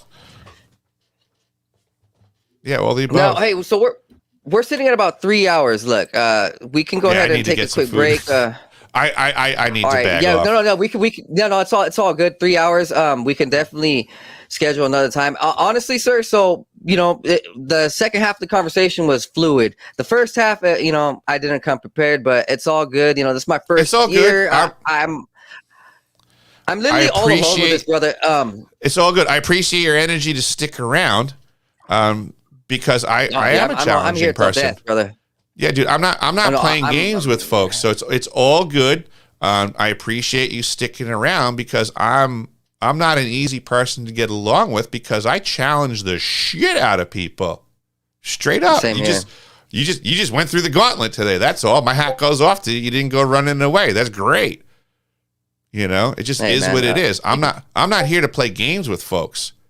A lot of folks nowadays like sugarcoating things and making conversations easy because that's all they can handle. Everybody wants to raise their frequency and like, I'm a light being, I'm in the light, and I can't handle your negativity. Well, cool. Then you ain't up for the fight. If you're a light being and you can only be in the light, well, guess what? I can function in the shadows. I can function in the light. I'm ready to rock 6 ways from Sunday. And if you can't take the heat, get out of the kitchen. If you're not ready to be in the front lines, you're going to lose the war. And if you're a light being, if you're a light warrior, right? And the split second there's a little bit of low level frequency, you got to go running for the hills. You're not much of a light warrior. You're a fucking poser. 100%. Yeah. Literally, if you can't be in the light but also battle the darkness, then you're not really light. It's fake light. It's literally fake light. Dark light is what they call it. You're a wannabe light warrior. It sounds convenient, and it's an easy way for people to wash their hands of very hard, challenging conversations, to step away because they want to wash their hands of any responsibility to what you're about to tell them. That their love and light is not going to fix anything. Yeah, if they're about love and light and healing, but then they can't talk about like the New World Order and all that shit, that's all fake. Like they're not about the light. They're not about healing. If they can't talk about the possibility of someday having to invade Antarctica to turn the technology off, right? That's real, right? That's actionable intelligence. You got a facility, right? The United States military, when they got an enemy in a facility, right? And they target it, they don't start trying to apply love and light. Nah. Right? So I'm talking about real world, tangible problems against the people. And I don't think love and light can fix it. If I'm wrong, then I would just simply ask the love and light community to hurry the fuck up. Yeah, there's a problem. I mean, it's the same thing with the media. You know, it's just it's it's perverted and destroyed the minds and souls and intentions of these people. So it's like, you know, we're battling emptiness, Mhm. empty. Like they're just empty, and so you know, yeah, we have to fill them. We have to fill them with love and like, I mean, not love, but words. We have to fill them with words and Mhm. information and pressure and power. That's literally over the last couple of years, I've been pressuring so much people. People have been pissed off with me. I That's all I literally do. ever since this COVID Mhm. shit came out, Keep it up. I've resorted to working out, resorted to starting my own garden, and Mhm. every Nice. day I Nice. try to share some information with anybody, Mhm. friends, family, about something enlightening. Half the time Mhm. they just stick quiet, Mhm. and I'm like, man, oh man, Mhm. only if you knew about what is That's the whole happening thing. underneath our skins. Like we're being destroyed at an anatomical level, a spiritual level. We're being literally stripped apart.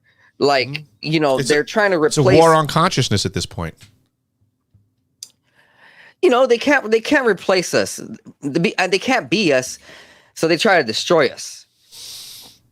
You know, Uh, that's I think they try to use us in a way that we have I don't think they want to destroy us. I think they want to use us. There's something very special about us that we've yet to the figure soul. out as well.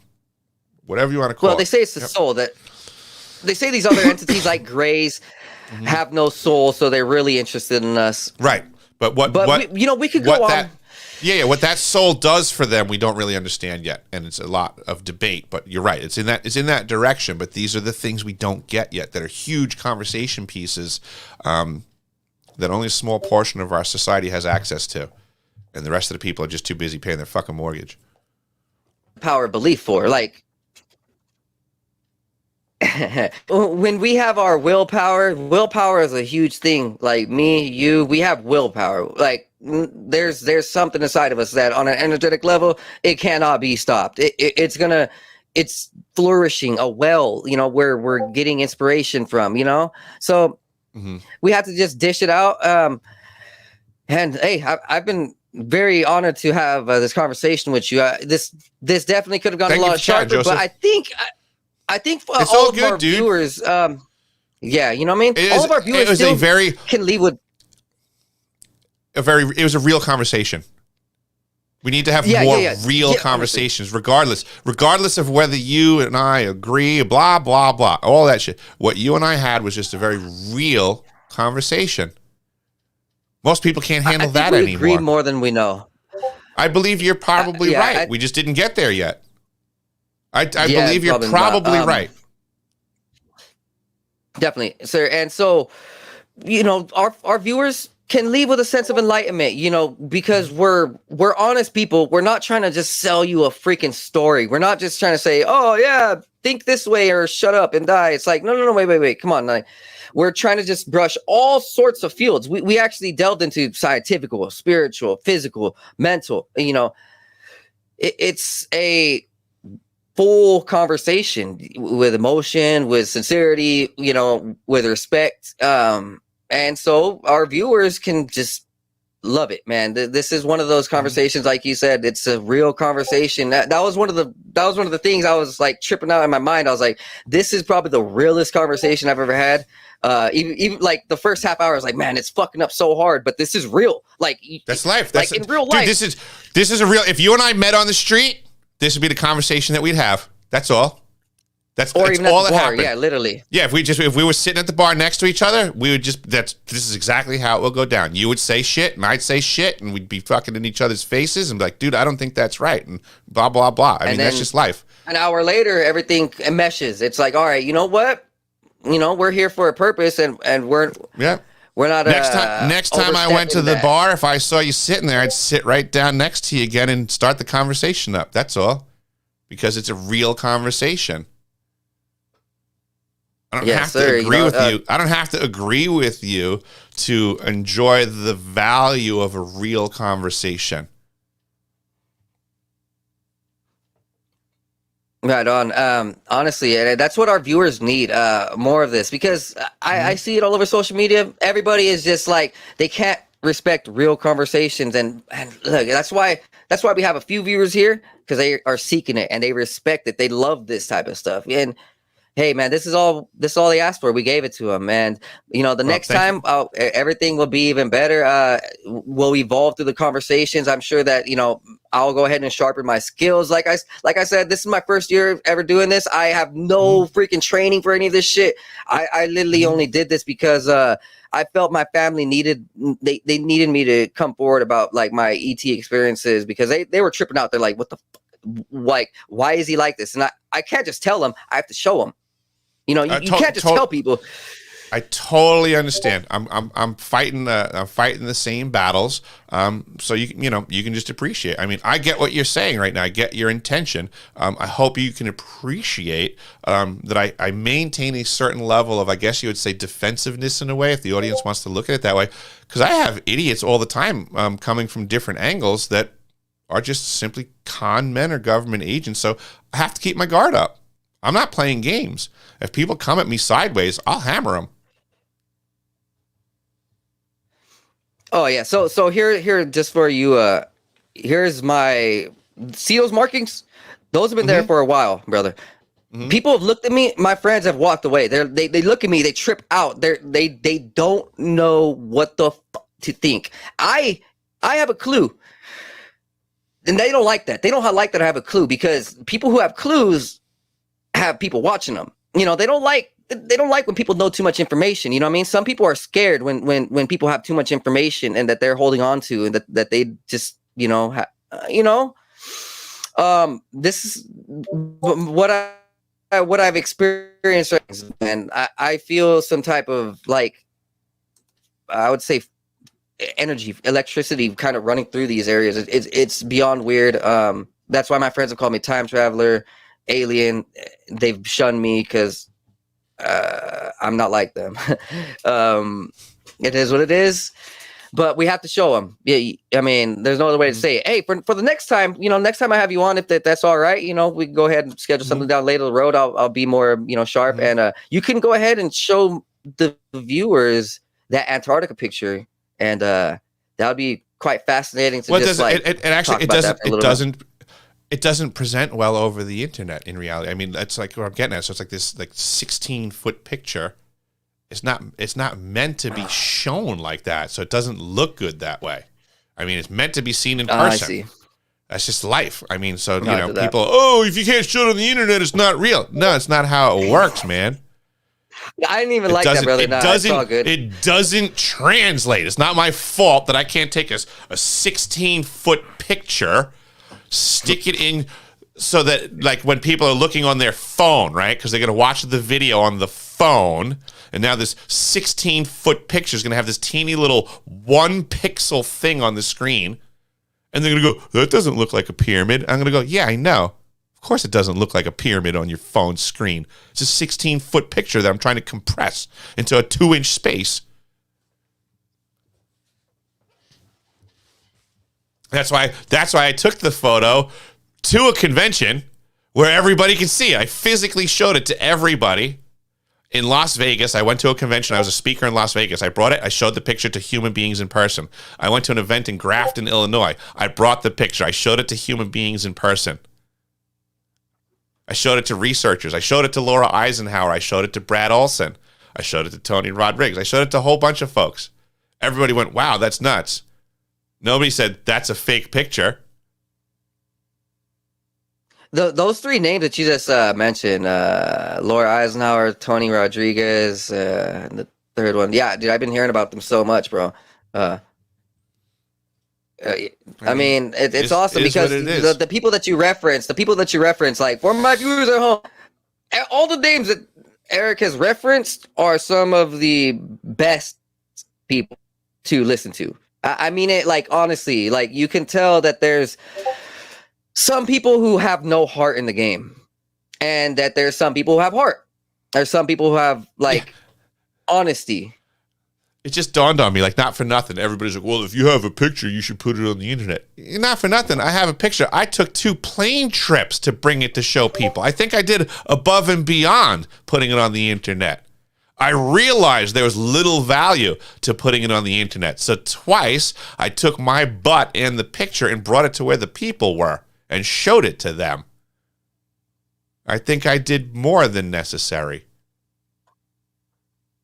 And that's what troubles a lot of people is when you have real heads with real information doing real things in life, some people get scared. And like, hey, honestly, when you first asked me if I was a fucking agent, it's because when I first made these intros and all this shit, yeah, it was like I want to be that guy who does everything real as fuck and gets hated for it. Like I know the flat earth shit isn't really like 100% real, but let's just say for this conspiratorial idea, it was for the first year I was bringing out a newer energy to an audience that was really shallow, right? You know, like they didn't really have too much understanding. So the first season I was just like, I gotta like throw out a whole bunch of everything, like throw out all the highest, like I guess controversial topics, and in order to just like break ground, you know, break the ice is what they call it, you know what I mean? That was one of the first things. Hey, but you know what, let's go ahead and schedule for another day, sir, and you have a wonderful new year, man.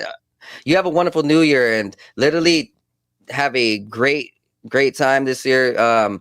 Thank you, Joseph. Set your energy up to the highest. Literally, your voice and your mission and your information is some of the most, I would say, empowering, because you know people don't know about Antarctica, people don't know about Montauk, and I mean on a real level, when you hear about like this Philadelphia experiment and Stranger Things, like that shit hits close to home. Like that's really close to home. What Stranger Things is dealing with, it's hypothetically if like all of this Montauk project was on that level where the government is like testing on kids and putting demons on them and shit, like that is something of the highest order that we should be caring for, protecting. We should try to fight, and if you would like to take your knowledge of Montauk to a whole other level, I was mentioning before, I mentioned Brookhaven National Labs, Wardenclyffe, and I'm going to mention Shoreham Nuclear Reactor was over in the same area. There's a television series on Netflix called Dark. Have you heard of this? I started watching half of it, and it was so trippy. I wanted to come back to it because I didn't understand it. Okay, I was like, there's something more to this. It is the most trippy thing you've ever seen. It's the most. I watched it 3 times to try to get it figured out. Okay, in detail. The TV series Dark is the Montauk Project. It's not the Stranger Things Disney version that was presented. It was originally aired in German. It was the original airing. It was the language was presented in German. It was subtitled in English. And then they came out with it in English, and then the English words didn't even match the German subtitling. So I wonder if the German subtitling even matches the English subtitling matches the German words. But the television series Dark, that's explaining what happened at Shoreham, Long Island nuclear power plant and Brookhaven National Labs, Nikola Tesla, Wardenclyffe, and everything. Time travel, everything. There's a lot going on in this world that people aren't paying attention to. You're gonna lose your skull when you watch. You're gonna watch 3 seasons of Dark, and you're gonna be sending me emails like a lunatic, like we need to talk. We need to talk. I actually just watched Dark Skies. You remember that one? Oh, Dark Skies. That was good.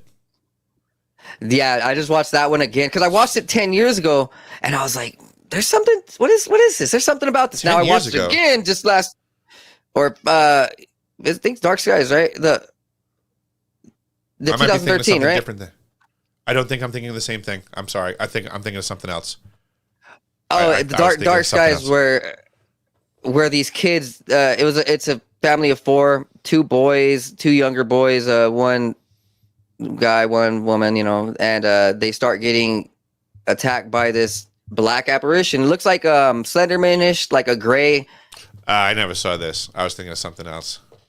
so in the UFO, like I know the UFO community has this like it's a bad label, but within the UFO community, they say dark skies is close, I would say close to home about what is actually kind of happening, because in there like the electronics were going weird. It was pretty good. I'll be honest. It wasn't soft. It was definitely not soft. Now dark, yeah, dark. I tried watching it, man, oh man, dude. The Germans are very up there with their knowledge. See, one of the things about the Germans, yeah, we know about their theological efforts and pushes early in the 1900s and their esoteric concepts. And, oh my God, we can go ahead and have a lengthy conversation another day. Yeah, honestly, absolutely, sir. dude. I'm glad has been that fun. we stuck around. Yeah, absolutely. Yeah, Me I'm too. glad It's just I'm glad that you It took some allowed time me to because- be me without getting wildly offended like everybody does nowadays. Because I'm not a weak personality. I'm not someone that gets steamrolled. I've lived a challenging life doing challenging things. I made it a year at the South Pole Station because I can. Not everyone can do that. I mean, it just is what it is. So, and I have a story to tell, and I'm not going to allow people to diminish my tale with bullshit. And there's plenty of it. Honestly, and that's part of the things I appreciate. Look, honestly, some people This has been fun, Joseph. they like to be soft. They like to be soft, and they don't like to have a mind that wants to battle against all the powers. I mean, we should test each other, test each other's spirits, test the outside spirits, test God. Not really test God, but I enjoy passionate conversation. Yes. That's what it boils down to. Is I enjoy speaking to people that have convictions. I have them. I prefer talking to other people that have them. I don't want to talk to people that roll over every time my convictions come out. That's not a fun conversation. I hate that. Yeah, it's pretty sad when people look at you like a blemish instead of like a like a person with stories. They just look at you like an object. I have an little opinion. scrap. I have an opinion. Everybody else that has an opinion, except there's other people out there that like to scream from the mountaintops that say, you have to tolerate my opinion. Well, they're not tolerating mine. I just suggest people practice what they preach. I will absolutely tolerate other people. They'll see a chink in the armor and they'll be like, "Oh, he's been hit. He's not safe to be around." It's they look at it that way. They may see us as unsafe to be around because our words are too powerful. We're slicing through the darkness of reality, man. We are literally. That's why I look at it. They're just afraid of what I have to say. That's the only thing I see is that they're opposed to my truth, and at that point, I don't care why. At that point, they're my enemy. I have a truth that I'm going to move forwards, and any opposition, I'm going to crush it because I'm right. I've been trying to deal with that the past few weeks and looking at people like they should be enemies. Like I have a hard time with it, but I think that I should open up a little bit more and say, hey, not all these humans are willing to fight for us. So if they're not willing to fight for us, they're against us, and it has to be that way, man. There's an attack against humanity right now, and consciousness. And you're either for all of our benefit at this point, or you're towards our detriment. People have to choose sides. We have to protect our family. I think that's it. Protect your family. That's all you got. Our species at this point is under attack. How can we not want to defend our own species against annihilation? People talk about division and unity. I'm for we the people, 1,000%.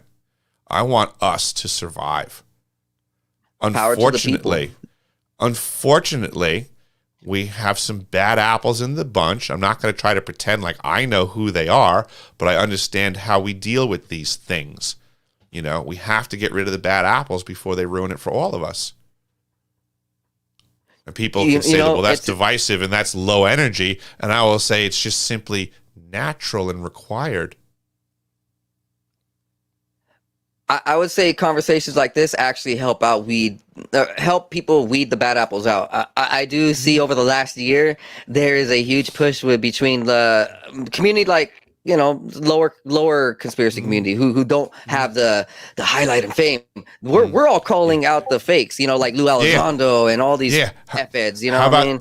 How about the biggest scumbag in the last couple of years? Here's a question to the audience out there. Fauci, there you go. Is he a good apple or a bad apple? He's a scumbag. Right? Should he be hanged for crimes against humanity? I think so. Literally, yes. Crimes against humanity. How's that for a charge?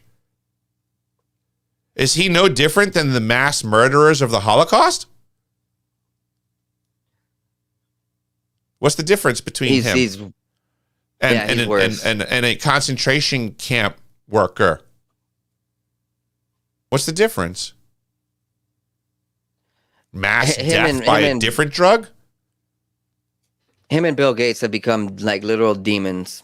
No, fair enough. There's something going on. So you were gonna say who's the biggest voice? Who's the biggest problem? Was it Fauci? Oh, I don't know if I was going to go for who was biggest, but I would think I was just going for who's someone that we could put their head on the chopping block, so to say, in regards for crimes against humanity. Oh, okay, yeah. I think there's a fistful of those folks.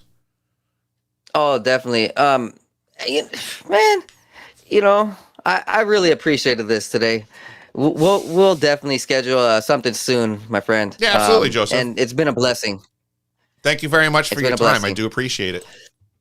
Let my viewers know you're welcome, man. Honestly, any day. It's been a honorable conversation, a conversation that you can take into war. Like if there were war right now, I know I could trust you. Be like, hey, man, all day.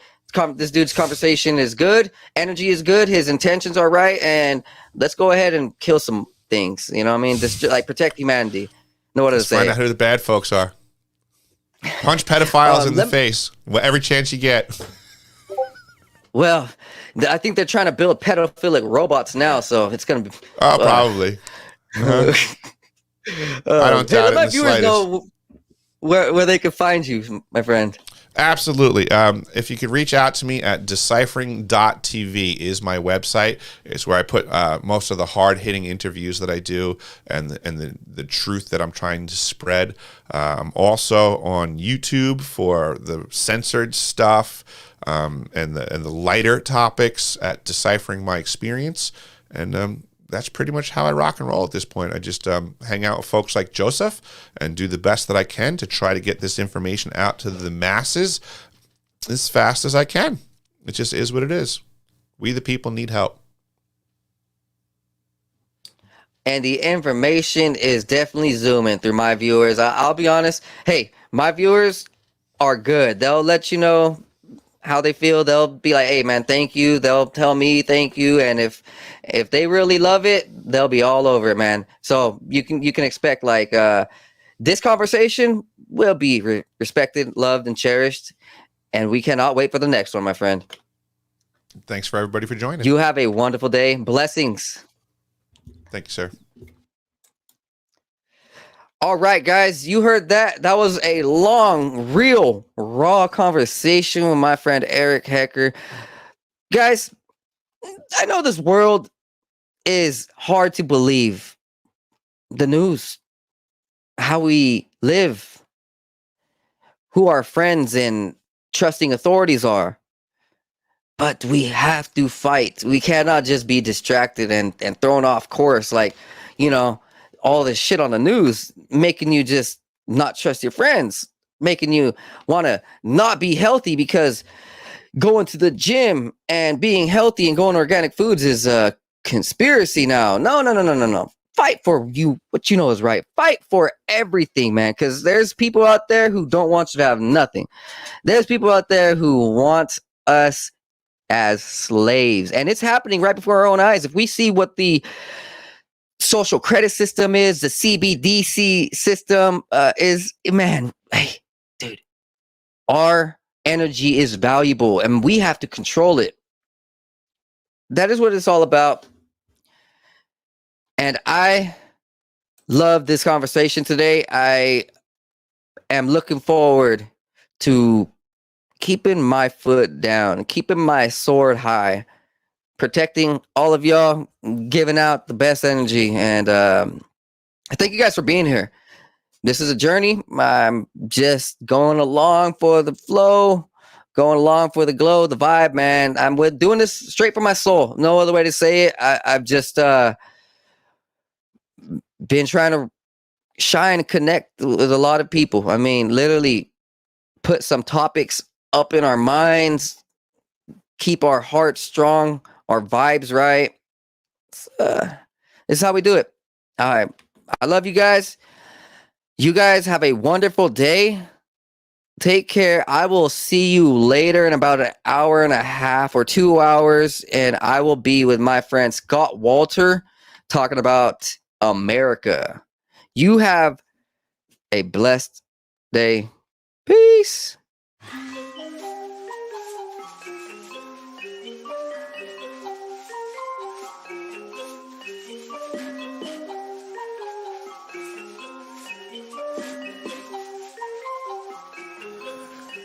Meditating, analyzing everything I see, so I see new horizons. Took the acid, feeling blasted in my brain, so I've been sitting up inside it, thinking about the present and the future. I'm improving cause I am a trooper, never getting caught up in the loop. Got up out it cause I found the truth. Woke up to a beauty of the day, yeah, the sun is shining, so I'm finna stay. Sitting, soaking up all of the rays, till I feel it surging through my brain like some burger sugar. Did a lot of cane, experimented with it, couldn't name all the times I did it, feeling like a fade. Yeah, I'm really glad that I let it go, cause I gotta be prepped for the time when the plane ride is a new norm. So I know I'm gonna stay high, blaze on the ganja, feeling like I make my music go to another level while I take off. I can't ever stop this, fell in love with it, fit like a glove, so I'm never ever done with it. So now I'm about to rip another beat, ayy. One day I'll make a million in a week, yeah, shooting for the top spot. Feel like I'm a hot shot, like I really got a chance with it. I will not flop, somebody gonna make it dance when I pop off. Gonna have all the bitches taking all the tops off. I've been feeling like I'm really gonna kill it for the rest of my life, so I've been staying focused. In my soul, I've been feeling like $1 million, so I know that everything is really getting closer. Yeah, no posers, only been hanging with the ones I've chosen. Only all the people that are living in the right way, cause they spending every day growing. Yeah, no whole shit coming in my life and then leaving in a moment. That's the shit I'll never let in my life again, cause lately I've been feeling like I'm golden. Never showboat, I just showcase on my music that I made this far. Always knew that I could be the one that would get this far. Now I'm right here looking in my mirror, trying to figure out if there's any more fear, cause I'm getting rid of it all, yeah. Yeah, I'm getting rid of it all. Meditating, analyzing everything I see, so I see new horizons. Took the acid, feeling blasted in my brain, so I've been sitting up inside it, thinking about the present.